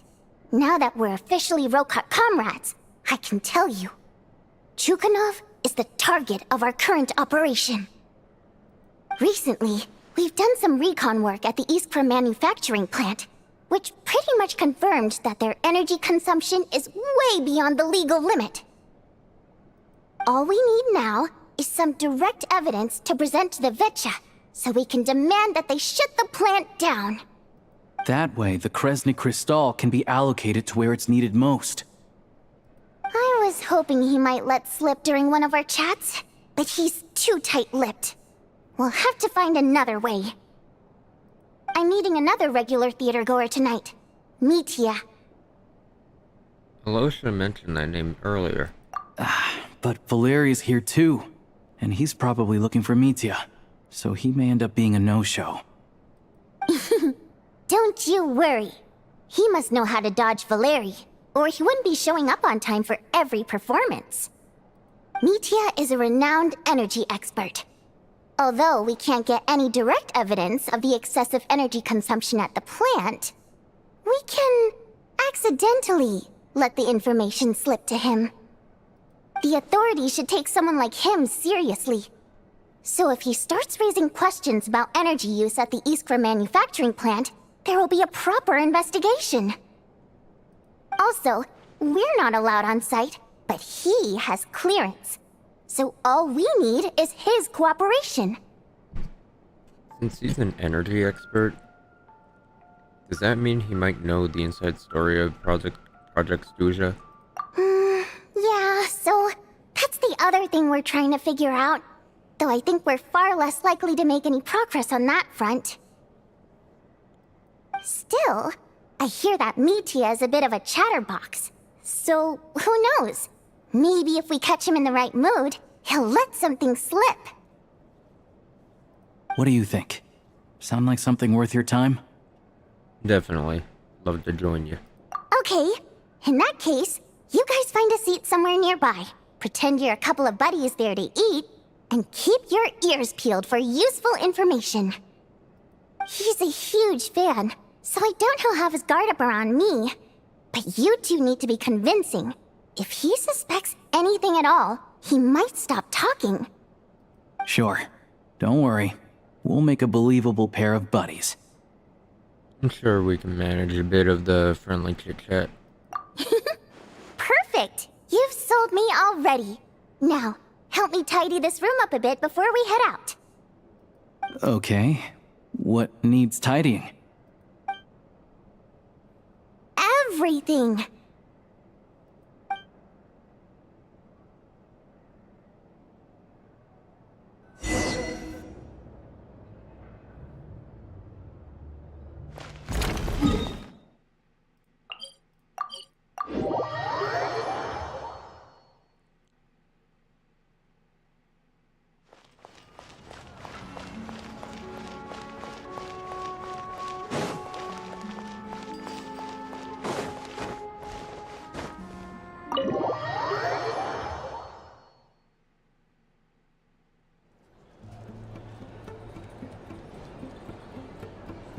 We come here often, so we shouldn't stand out. Let's sit here. Now, it's up to Vodyanica. Let's see how the conversation goes.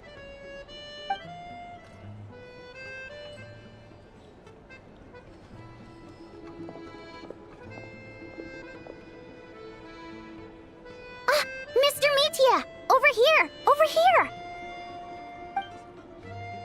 Oh, sorry. I got a little held up on my way here. Now we have even less time than we planned. Go ahead and order some snacks and drinks. Whatever you like. Let me see. According to my schedule, we still have 25 minutes left. You're really pressed for time today, huh?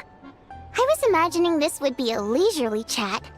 If you'd prefer, we can always reschedule for another afternoon when you have more time. No need. Getting to meet the lead singer is a very precious opportunity for me. I'm not about to pass it up.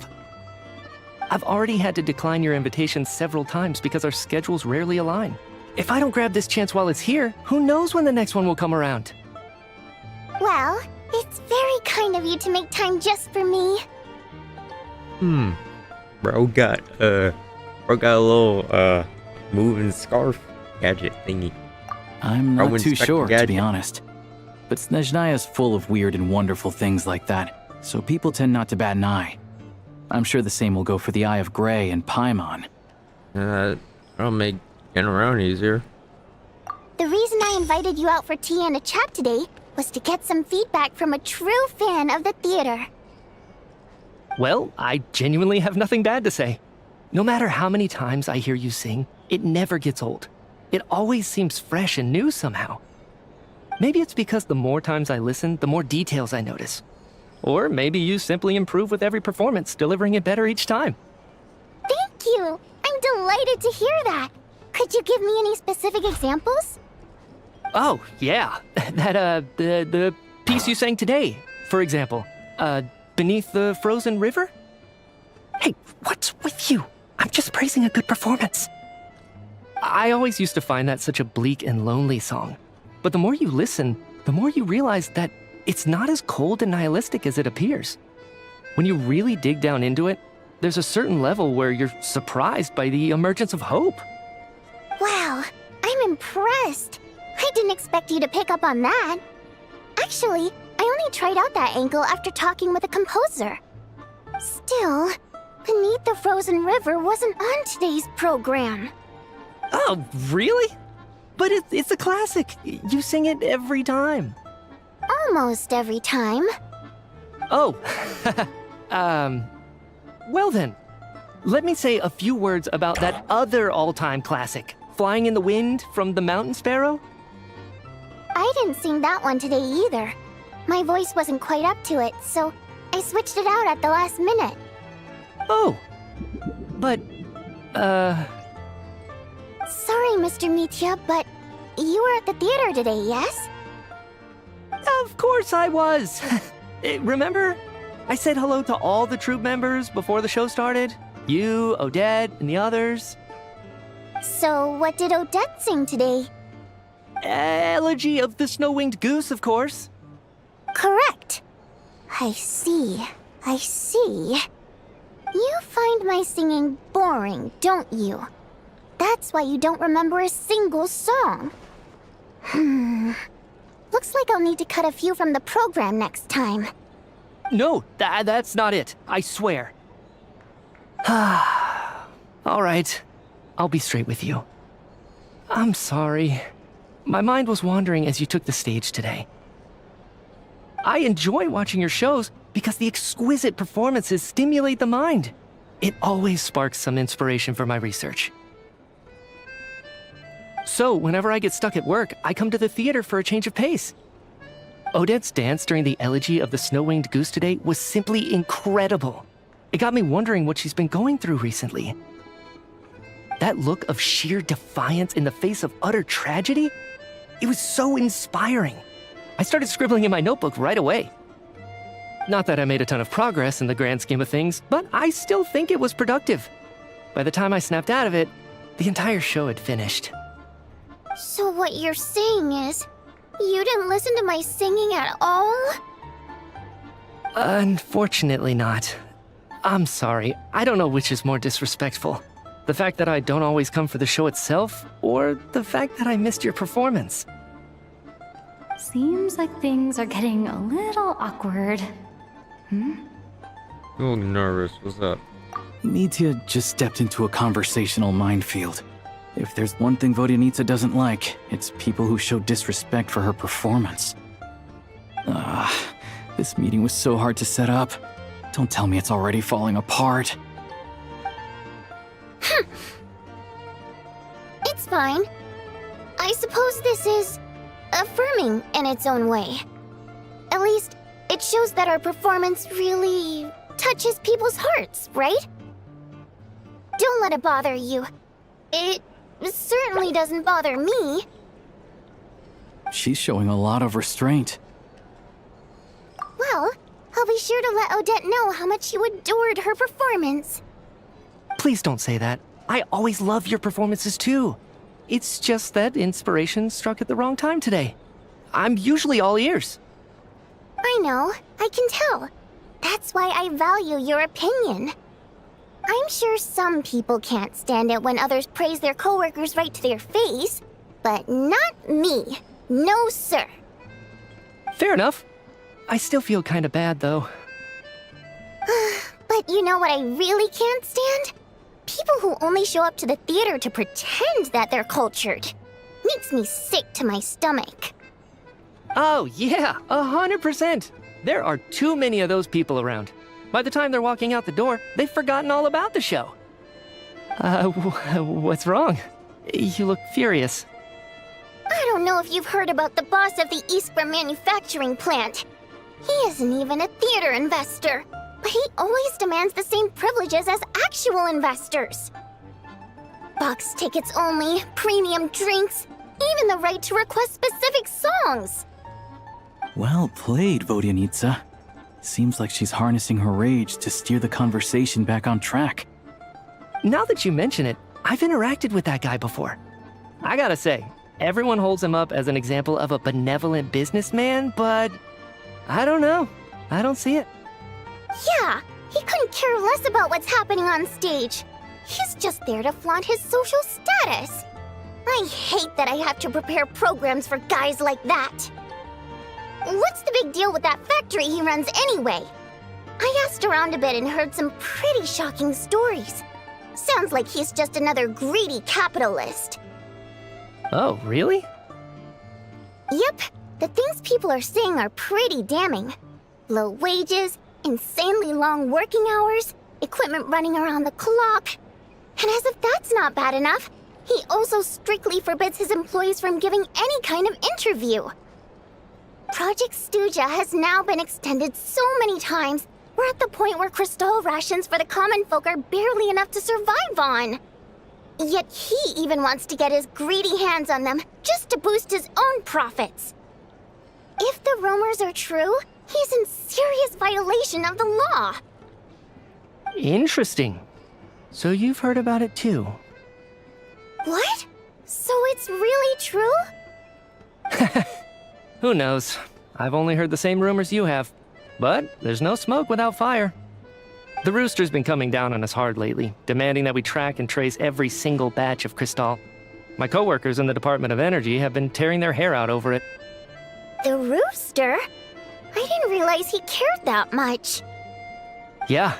Even though there are no restrictions on Crystal trading, the poor will wind up freezing to death if we let the rich buy as much as they want. That's clearly unfair. Looks like we'll need to arrange an investigation into the Iskra manufacturing plant as soon as possible. I never knew you kept up with current affairs beyond the theater, Miss Vodyanitsa. You really have a heart for the common person. Most Fae in your position have long been indifferent to the plight of humans. Well, those of us who choose to live in human cities are naturally going to pay attention to any significant upheaval. Isn't the Rooster a Fae himself? I'm just surprised to learn that even someone with as much experience as him is getting so stressed out over Project Stuja. What is the end goal of this project anyway? This is it. We're finally going there. I'm sure Mitya can sense on some level that she's fishing for information. But since their conversation is so relaxed, he might just let something slip. It's stressing me out too. If I'd only made better progress with my research, things wouldn't have dragged on this long. Oh, so your work is related to Project Stuja? That's right. The Armory Palace needs a brand new energy source. Not the power of the Light Realm and not elemental energy. Right now, the only thing that meets the requirements is the power contained within stellar linchpins. But harnessing that power is costly. Each step of the process requires enormous amounts of Kresnet crystal, from extraction to quantification to attempts at conversion. Progress has been painfully slow, and the team is getting burned out as time goes by. Sometimes, I see people staring into space as if in a trance. Could it be that this new energy source has side effects? No, it doesn't affect us, because the energy is used for... Okay, I got it. Stop choking me. Sorry, I can't talk about that. I think we're all just exhausted. We've been working ourselves to the bone for so long with so little progress to show for it.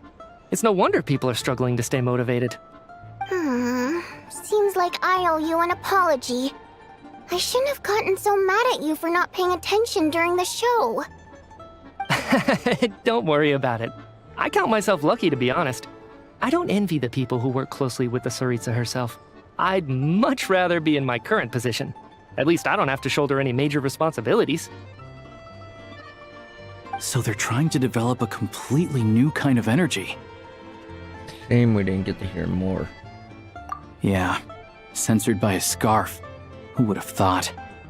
Oh, dear. It looks like my time is up. I'm afraid I have to leave. I'm so sorry. We ended up barely talking about the theater. That's okay. It was a pleasure chatting with you, really. Let's make up for it next time. Yeah, hopefully once the work pressure eases up a little, I'll be able to focus more on the performance, and then we'll have more to discuss. We touched on some confidential issues today. I'd be grateful if you could keep it between us. That could have gone worse. Nice job. Why was Mitya in such a hurry to leave, though? I see. Sorry, routine inspection. Is that Valerie?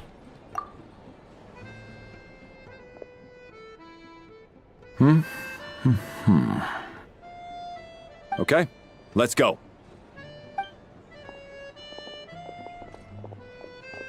So he wasn't rushing to get back to work. He must have calculated that Valerie would find him here in exactly 25 minutes. That's frighteningly accurate. One of the main duties of the Special Assignments Battalion is to ensure that important figures stick to their schedules. Sounds like Mitya's arch enemy then. All right, time for us to get going too. Excuse me, check please. We'll settle our check too then. Oh, hello there. Mr. Mitya paid the check before leaving. He also asked me to pass on a message. He said it was an honor to share his tea break with Miss Vodyanitsa and her two friends. Wait.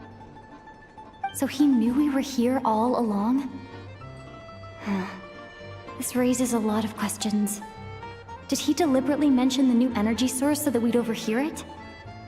Maybe his work isn't confidential after all. Maybe the key here is the purpose of this new energy. I guess that's the next thing to look into.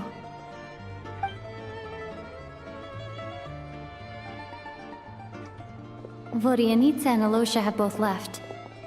Time to head back and call it a day.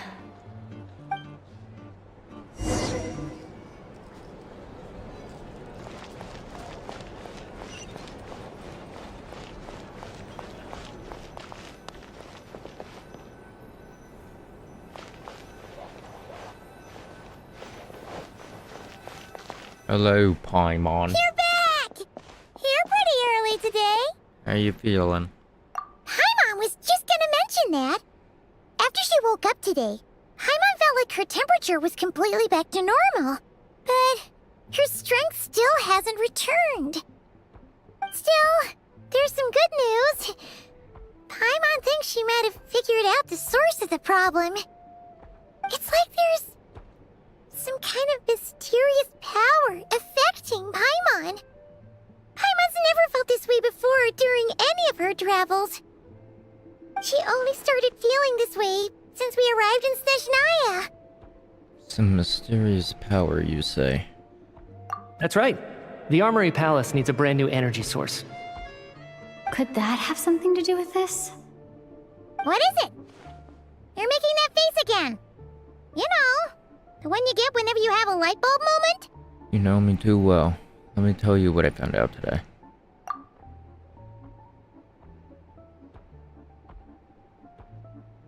So, they're trying to develop a new energy source here? And you think that might be why Paimon's feeling unwell? Yeah. Well, Mitya denied that the energy they're researching has any side effects. Although, he did say that people working on the project have been having issues with their concentration and short-term memory. And even so, those are completely different symptoms from Paimon's. This power that you mentioned, can you sense where it's coming from? It's pretty faint, so it's kind of hard to tell. But, if anything, it seems like it's coming from roughly the same direction as the Armory Palace. All the more reason to find out the purpose of their research. Sure, Paimon's with you there. But how, though? The Rokat only has a limited amount of intel. There's one avenue we haven't explored. The Snezhnograd Veche. argue about Project Stuzha every day. If we could sit in on one of their sessions, we might pick up some new leads.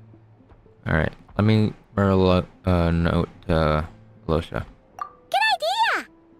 Oh yeah, while you were out, Paimon tried all the yummiest looking desserts in the Potvoria restaurant. This one seemed right up your alley. So, Paimon saved some for you. Come try it once you finish writing your letter.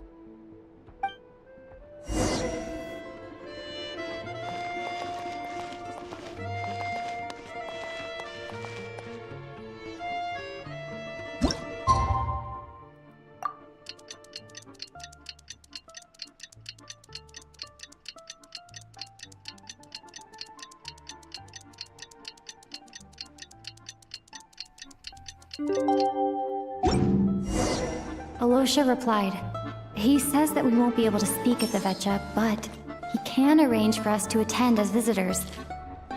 Time to get ready. Then head to the Snezhnaya Vetcha. You're back! Paimon's been working on the crossword puzzle in the newspaper. It's actually pretty fun. Oh, shoot! Paimon forgot the next word. Oh, she had it a moment ago. Think, Paimon, think.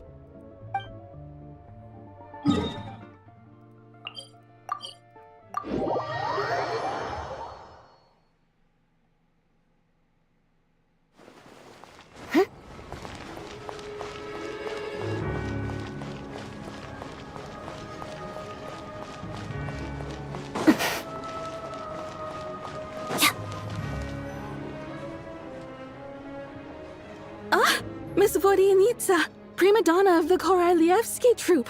What a surprise meeting you here. Will you be sitting in on a session of the Vetcha? Sorry, I'm not taking interviews today. Oh good, you're here. The session's about to begin. Let's get inside. Okay. Please wait, Miss Vodyanitsa. Could you introduce me to your new friend?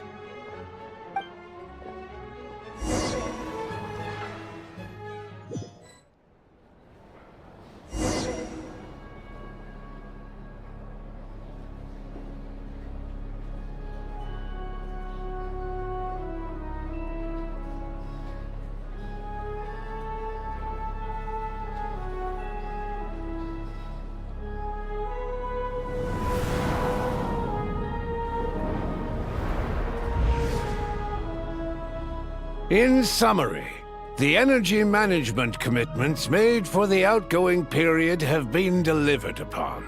Furthermore, both the production and consumption of Kresnik Crystal show clear signs of stabilizing.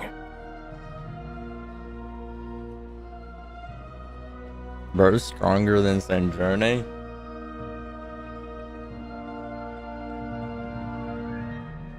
I wanna see his power. The relevant agencies have assessed the present circumstances and determined that the status quo can be sustained until the next period. For detailed statistics, I would refer you to the industry reports that have been distributed to all persons present. Can I say, it is weird seeing Rooster finally. It's weird seeing him in game. It should also be noted that while the recent blizzards have led to a significant increase in people's energy expenses, this is strictly a short-term phenomenon associated with a remotely located monster. Her Majesty the Tsaritsa is giving her full attention to this matter. We should have every confidence that it will be dealt with swiftly and conclusively. A financial report on disaster relief is also present in this report, courtesy of Pantalone. Why does it keep getting noisier in here? They cover the same old ground every single time. The rooster never seems to mind, but everyone else is getting tired of it. There's a general lack of trust. People aren't seeing any tangible benefits that affect them directly.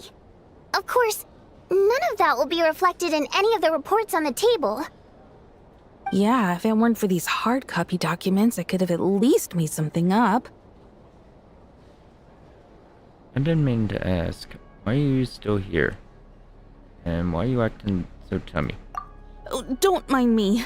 I'm just out here trying to hit my interview quotas. Bring out the kvass. Ever read it? Best-selling newspaper in town. If I remember correctly, you guys don't even have a sales permit. You have to sell from stalls on the street. Okay then, best-selling street stall newspaper in town. Still counts. Order! We will now open the floor to the representatives. If there are no further substantive issues to discuss, we will then proceed to a vote on this motion. Snezhnaya has a long tradition of treating members of the Fatui armed forces and their dependents favorably. But recent surveys shows that Fatui families in remote areas have access to 15% less crystal than the average civilian family in Snezhnograd. It's been said many times before, but it bears repeating now. There needs to be a clear and consistent rationale behind how crystal is allocated, or we will soon face immense public backlash. Perhaps you wouldn't need to keep repeating yourself if you would hear me out for once. I say again, true consistency exists only in principle. In the real world, fairness is relative. You appear to treat resource allocation as a simple function of production and population. So what about when the equipment used in production breaks down? Have you factored that into your equation? And do you even know how long it's been since Snezhnaya last conducted a census? If I knew the answers to questions like that, I'm sure I'd be a very wealthy man. And I doubt I'd be going by child. I'd like to bring the focus back to the specific issue I raised. Or do you wish to deny that favorable treatment for Fatui dependents is our long-standing policy? It's easy to be a critic when there's no accountability. That seems to be a running theme in the anti-Project Stuzha cohort. Defeat the ringleader and all other problems will magically resolve themselves. That's what they seem to think. But in case you aren't aware, not one jot in my report would change whether Project Stuzha continues or not. So you have no intention whatsoever of finding a solution to this problem? On the contrary, I'm the only one here who ever brings solutions. Child opened by speaking up for the armed forces. Regraders struck back with style and a war of words ensued. Our reporter was live on the scene to get the audience's reaction as it all unfolded. Who do you support? I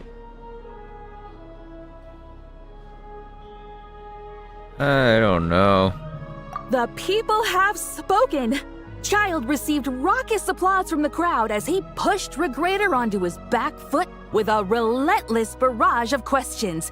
It had to be seen to be believed. Now you see why they don't have a sales permit.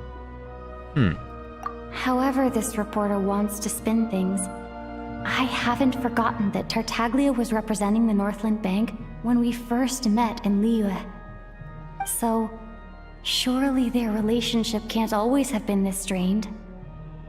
You two are getting off topic. Let's focus on what the data is saying. Mr. Pantalone, may I speak on your behalf? Oh, please do. I'm more than happy to save my breath. Crystal distribution policy undergoes modifications with each new period. The ultimate goal being to find the most reasonable method of allocation, which I believe is what Mr. Tartaglia also seeks. But I fear many may have been misled on this topic by extremist activists. To clarify, Project Stuzha is not the root cause of the problem. It is merely a framework for resource distribution. The most recent reports all point to Snezhnaya's resilience and adaptability during this period of fine-tuning, and give clear indications that a distribution framework is improving with each iteration. To make drastic adjustments without first considering the risks would likely do more harm than good. It would be a waste of the hard-won experience we've gained to date. Renowned scholar of finance, Arapov spoke up to clarify the fiscal logic. clearly alluding to social organizations like the Rokot in his words. With the notorious Lelek still active to this day, should the Rokot be held responsible? No, there is someone else to blame. Where'd you get Rokot from, and who's this Lelek? She's just rephrasing what Mr. Pantalone said. The Rokot are the critics he accuses of taking no responsibility for their actions. As for Lelek, you won't have heard of him yet. He's currently the most famous member of the Rokot. Well, more like infamous. Ending Project Stuja has become an obsession for him. Unlike the more decent ones among us, he believes that votes in the Vetcha are all that matter. So whether it's threats, coercion, or bribery, he'll use whatever means necessary to get people to change their vote. So there's more to the Rokot than I thought. And since we're already on the subject, what do you think of Lelek's methods? Are you for or against? I mean, I get it, kinda. Yes, don't we all? Lelek supporters grow in number by the day. We stand with Lelek. At least someone here wants to take this discussion seriously. I've been considering that issue myself. What you really need is more precise regional data, right?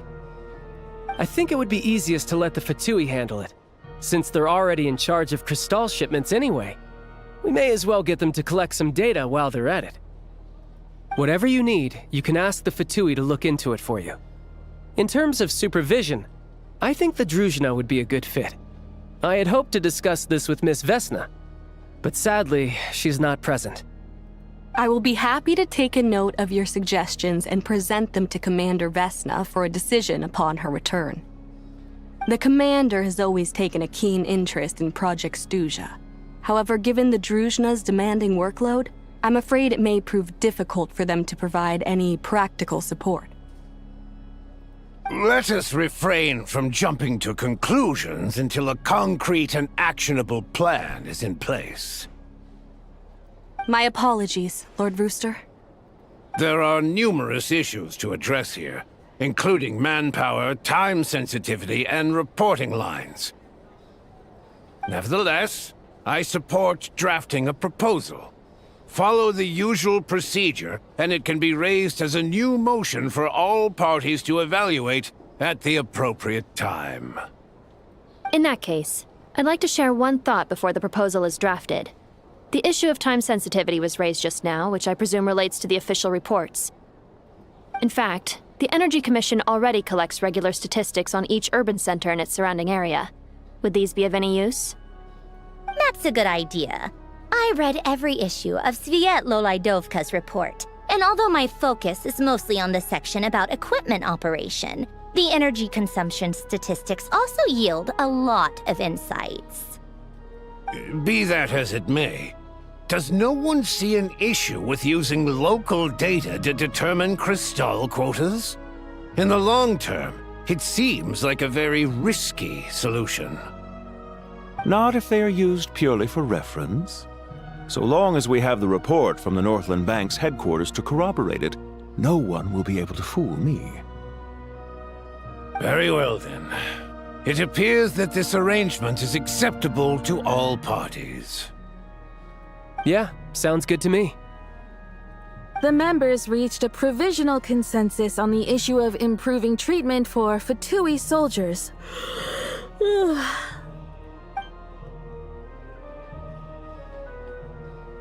You noticed the reporter dropped down. Oh wait, no. Okay. Today, the prima donna of the Korailievsky troupe attended a session of the Snezhnograd Vetcha in the company of a most charming young lady. The question on all our minds is, what is the true nature of their relationship?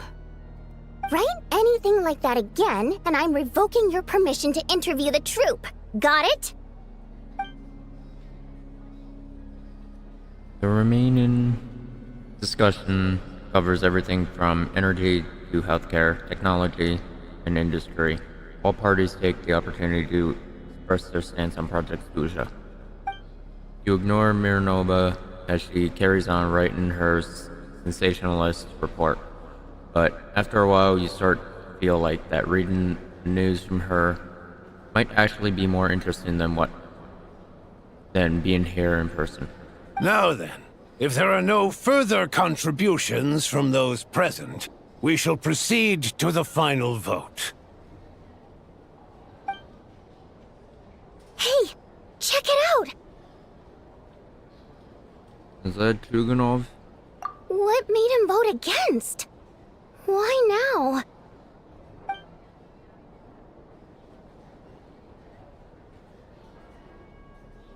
The votes have been tallied. Those in favor of continuing Project Stuzha total 61%, securing a clear majority. That was too close. The margin has shrunk yet again. Chuganov was a huge loss. I'll bet Lelek is behind this. I wonder how Pulcinella will respond this time. Chuganov. I see. Lelek strikes again. Yes, go, Lelek. Once Project Stuzha is defeated, our unwavering support at Bring Out the Kvass will finally pay off when we make our comeback. I can taste our victory already! In accordance with the result of this vote, Project Stuzha will remain in effect until the next Vecha period. Finally, may I remind us all, we debate only for the greater glory and solidarity of our nation. May the aurora shine ever on, and the tundra always stand firm. The session is concluded.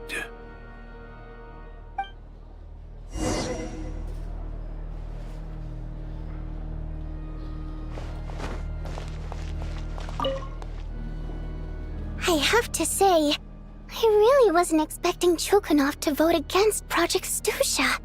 Why? What's so strange about that? Well, in principle, Snezhnaya's business and political elites ought to be the ones least likely to oppose it. As we heard, Project Stuzha is basically just a resource distribution framework that requires everyone to cut back during the winter. But even if the policy got cancelled, the Tsaritsa's energy needs wouldn't suddenly go down. The extra demand from the public would have to be filled from somewhere. So logically, the factories would have to take the hit. This explains a lot. I got a letter from Mr. Mitya just before today's session. He said he's confirmed that there are issues around overtime and excessive energy consumption at the Iskra manufacturing plant. In a situation like this, once the Rooster receives the report, he'll order the factory to halt production and submit to an investigation before issuing a penalty. But that's a week-long process, and thus didn't make it onto the Vecha agenda this time. I don't think he suspects anything so far. Got it. So, for him it's a choice between reducing production and stopping entirely. Exactly. And as you know, he's a very selfish person. I was originally gonna try and flip him after he received notice of the official sanctions. My plan was to convince him that the whole thing was completely unfair. Rather than just sit back and take the hit while his factory stopped production, he'd be better off voting to end Project Stuzha. At least that way, no one else would be able to make any money either, because all the factories would suddenly have more limited energy to work with. But now, he's already voted against it, which means someone must have used more forceful means to change his vote, just like with everyone else who flipped. You mean Lelek? Yeah, no one knows why Lelek is so obsessed with ending Project Stuzha, but by the looks of it, he's inching closer and closer to success. Lelek must have strong motivations, given how he'll stop at nothing to achieve his goal. Maybe he knows the full truth of Project Stuzha. Maybe my next step should be to focus on him. All right. What are your plans for the rest of the day? Shall we head out? Hey, comrade. I noticed you were here during the Don't debate. call me comrade. I didn't take you for a political enthusiast. Greetings, Harbingers. I just happened to have some free time today, and my new friend here thought it might be fun to check out the Vecha. Ah, Odette must have introduced you. Looks like you two are getting along pretty well. Yeah, she's really cute. I'll leave you to And catch adorable. up. I should head back to the troop. Sure. Break a leg and all that.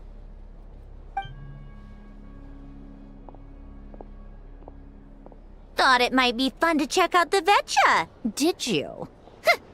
Things are never that simple with you, Traveler. There's no way you're here for kicks and giggles. Tell me I'm wrong. I learned interesting tidbit today. Some guy called Lelek. Oh, yeah. To some, he's a captivating enigma. To others, he's the bane of their existence. No one ever thought that some anonymous nobody from the Rokot could cause such a stir. I want to find out his true identity. Is it okay to start digging around? Huh? You want to look into Lelek? Then I'm sure his days of anonymity are numbered. What do you think, Sandrone? Fine by me, I guess. If the Traveler actually manages to expose Lelek, it'll be doing Pulcinella a favor. In return, it seems fair to let her in on what we've learned so far. My thoughts exactly. Sharing is caring, after all. Head back to Glupov and grab the files on Lelek. It's easier to just pull the records than go through the rigmarole of getting the Traveler a visitor's permit. As you command, child, sir. In that case, since we're going to be waiting anyway, I'll have someone brew a pot of black tea.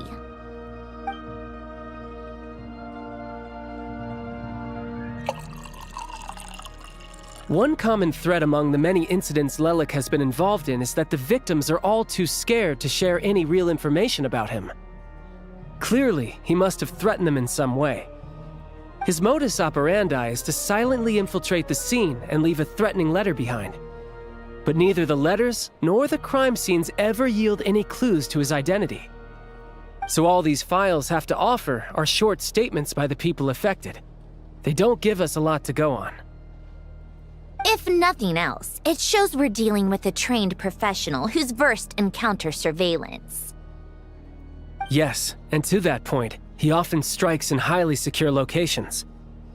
The victims are high-ranking and influential people who take their personal security very seriously. Somehow, Lelek slips right into their rooms without making a sound.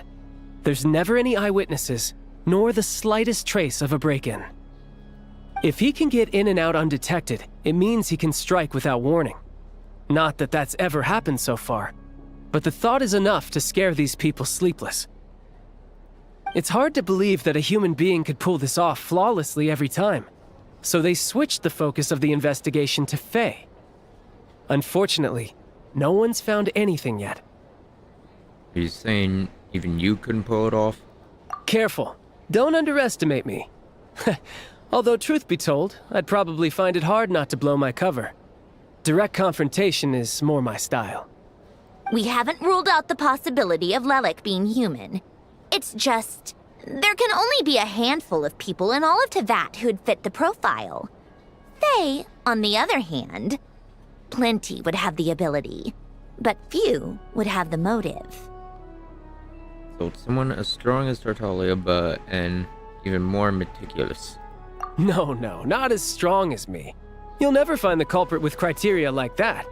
Let's go with a little weaker than me. Nouvelle. Oh, you hit me right where it hurts. I'll admit, he's strong and meticulous. But can we at least limit this to candidates who have something to do with Snezhnaya? She's just trying to find a reference point. Stop getting fixated on who's stronger than who. But that's the most important thing. In my opinion, anyway. Alright. Let's take it down. Let's get back to what we were doing. How about Odette as a point of reference? She's someone we all know, and I've seen her in action. Odette? Yeah, that seems about right. Her skills are solid, and she's always calm under pressure. Except she's Fatui, so the likelihood of her working against us is pretty low. But yeah, much more accurate than your previous example, at least. No, wait a moment. maybe we should interrogate that assumption. What do you mean? Which assumption? Her Fatui identity doesn't necessarily exonerate her. And when you think about it, the Rokot would be precisely what she needs to conceal her identity. Plus, she wouldn't need to be such a pro at covering her tracks. She'd already know where the Fatui will be and when, so she could choose the perfect time to act. Oh, yikes. I was just thinking out loud. Why is this starting to sound like such a convincing theory? Still, what reason could Odette possibly have for trying to call off Project Stuzha? Arlecchino would be the best person to ask. She knows Odette best. Unfortunately, she isn't back yet. Arlecchino. Rosaline used to open up to her in private about her struggles with Odette. As I'm sure you can imagine, Arlecchino is quite a lot better with children than Rosaline was. She gave her some tips on how to handle the situation, and Rosaline managed to reach a settlement with Odette before leaving. So I suppose there were at least no lifelong regrets left behind.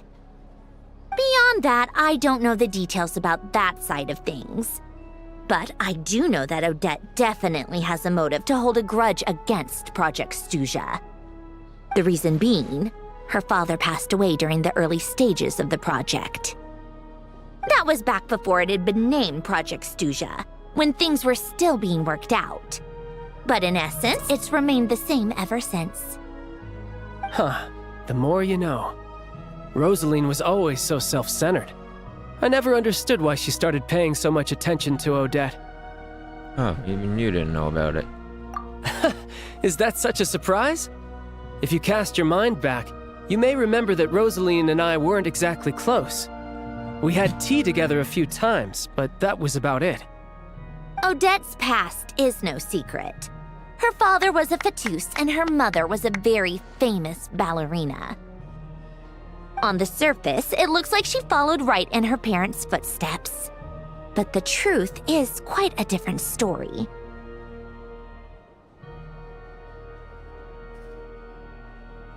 After her father passed away on a mission, her mother was overcome with grief. She broke her leg during a performance and could never dance again. Odette was only interested in ballet at the time, but this tragedy left the family with both breadwinners gone. They could barely make ends meet. Per Capitano's policy, family members of Fatui who died in the line of duty had to be appropriately accommodated and provided with adequate assistance. So, regardless of how Rosaline may have felt about it, it fell to her to resolve the issue of Odette's family's livelihood. In the end, the solution they agreed upon was to have Odette join the Fatui. Right, because the alternative would have been a one-off compensation payment, I guess. In that sense, joining up was definitely the better option. Still, she must have had mixed feelings about it, right? If she doesn't even like the Fatui. It's just a theory, a possibility. But as a motive for Odette to become Lelik, it holds up. That said, I have no idea where Odette's head is at right now, or what her conflict with Rosaline was about. Plenty of people were on bad terms with Rosaline. I have no intention of trying to figure it all out. So, Senor actually wanted to mend her relationship with Odette. Yes, but there's not much point in discussing that now. Yeah, back to Lelik. Since our investigations so far have turned up next to nothing, we've got nothing to lose by trying a new angle. Funnily enough, Tonya and I had actually made plans to go to the theater tomorrow to watch Odette's rehearsal. Unfortunately, thanks to this Lelik situation, I'll be stuck working overtime again. Which means you can go in my place. No point wasting the ticket, plus you'll get to meet Tonya. Awesome. What's the rehearsal for? Spirit Seeker. Quite the classic ballet. It was passed down through Odette's mother's family for generations, though it hasn't been performed in years. But Odette's been practicing it diligently, and it's finally ready for a return to the stage. Excitement is through the roof. Tickets for the official performance sold out long ago. Tonya's excited for it too. She's desperate to see it no matter what. Personally, it's not really my kind of thing, but since she's my little sister, I had to figure something out. I've actually seen it several times before. The story's pretty straightforward. The lead character follows a trail of clues left behind by a spirit, gradually recovering her memories along the way. It's a tale of love and regret. So not exactly reinventing the wheel, at least by today's standards. But when that classic melody kicks in and the lead character begins to dance, it always gets me. It really is beautiful. Not an easy dance to do justice to, though.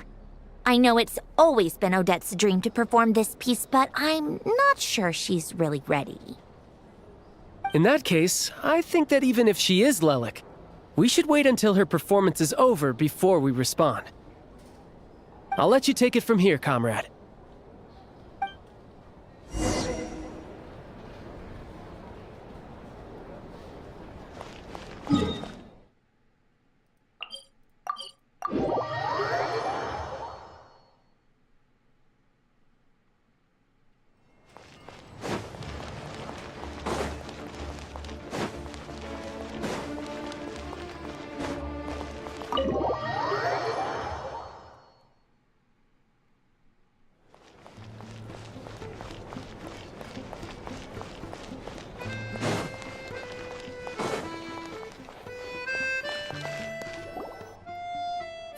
You made a ton of progress today. It's good that everything's going so smoothly. Next step is to head back to the theater and get a clear answer from Odette. Could be easier said than done. Even if she is the one, she won't necessarily admit it. Either way, Paimon doesn't get the sense that she's a bad person. Sure, she might have done some pretty extreme things, but Paimon bet she has her reasons. Maybe this is going too far, but with everything she's managed to do so far, wouldn't it make more sense in theory to be even more, heavy-handed? Why leave a letter when she could, we know there are plenty of other ways to keep people in line, right? The point is, she could have gone further, but she didn't. So, if it is her, she's got some principles at least. I want to believe her too. Yeah! Well, all you can do is follow the facts wherever they lead. How are you feeling today? No change, really. But that thing Paimon told you about yesterday? Paimon feels like she can sense it more clearly now. Hearing you talk about your day makes Paimon itch for an adventure. If only she could be there with you so we could experience it all together. Yeah, I wish you could be there too. I'm not used to adventuring alone. But don't worry, we'll get to the bottom of this. Guess it's just one of those things. Never mind. Paimon will behave herself and keep resting.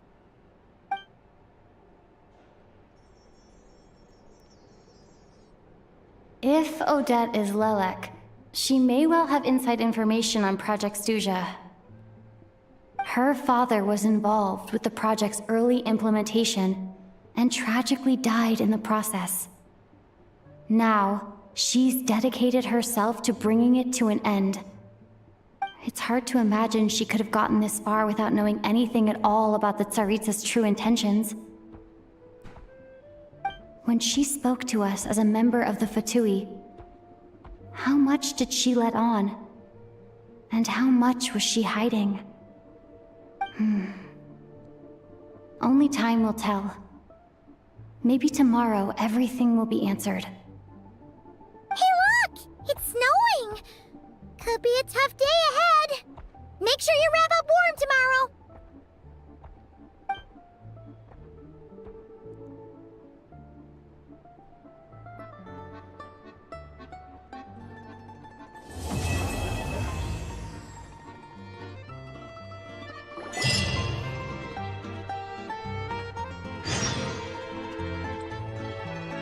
Alright.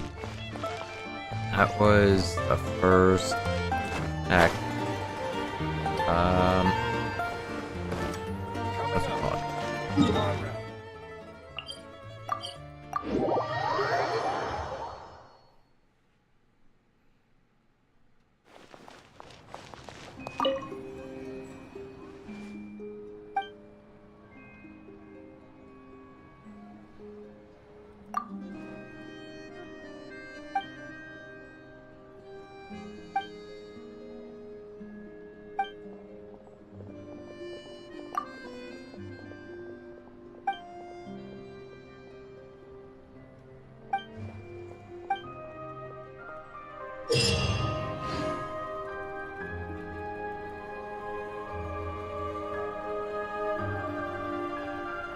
Ah, okay. Cool. Ad Astra Abyssosque. Welcome to... Thank you for completing... Ad Astra...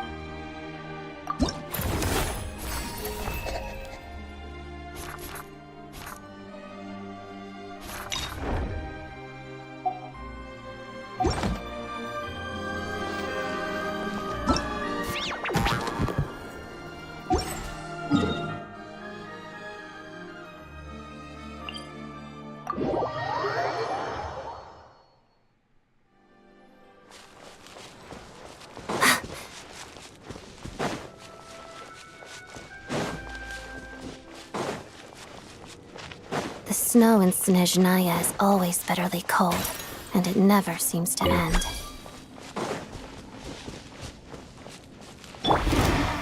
Emerge, right now. I think not. I live within you. Shadow me.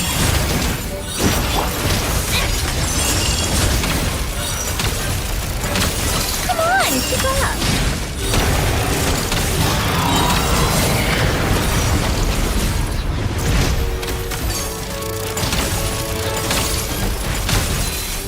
Take a break.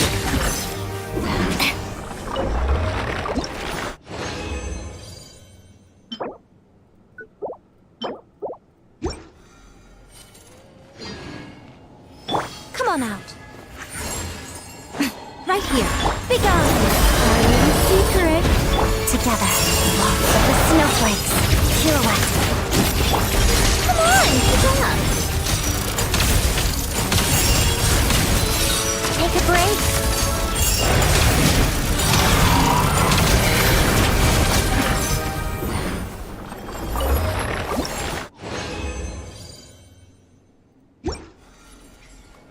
I haven't gotten a 4 in a while. Can I get a 4? I live within you. Emerge, right now. Emerge. Pot of death. A pot of tea time entertainment.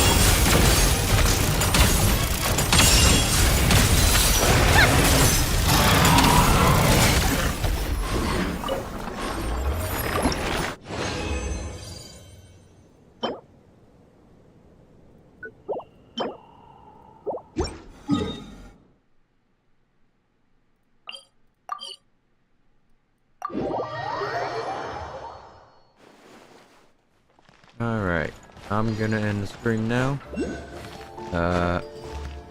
See you guys tomorrow when I do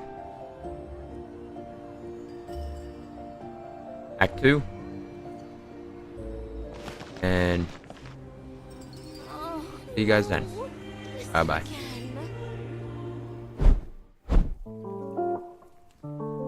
Yo, that's blunt.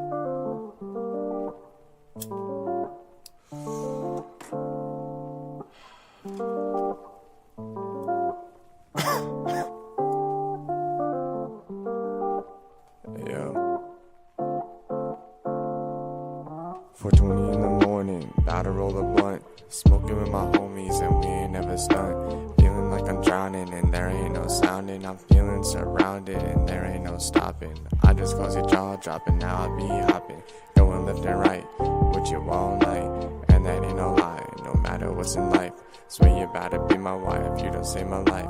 Make making me check twice. Now I'ma roll the die. It's a snake of eyes. We in different states, but I don't seem to hesitate. I just wanna cuddle late in the night. You're my light, take a hit. Now you sit on my lap, cause you're my cat. I'll love you more than anything. If you can just please say this one thing. I'll love you forever, and I don't need no better. You're my one and only, I'll never feel lonely. Baby, stay with me, and I know you'll miss me. Babe, come and kiss me, and I'll be here waiting, and I'll be here listening, and we'll be here shining, and we'll be here before the ending. Let's make a new beginning, start fresh, let's reset. We in rotation, and now we be blazing. My eyes feeling Asian, and now I'm stargazing. Mondays and Tuesdays, and that's how we choosing. You won't catch me snoozing, you'll just catch me cruising. We in rotation, and now we be blazing. My eyes feeling Asian, and now I'm stargazing.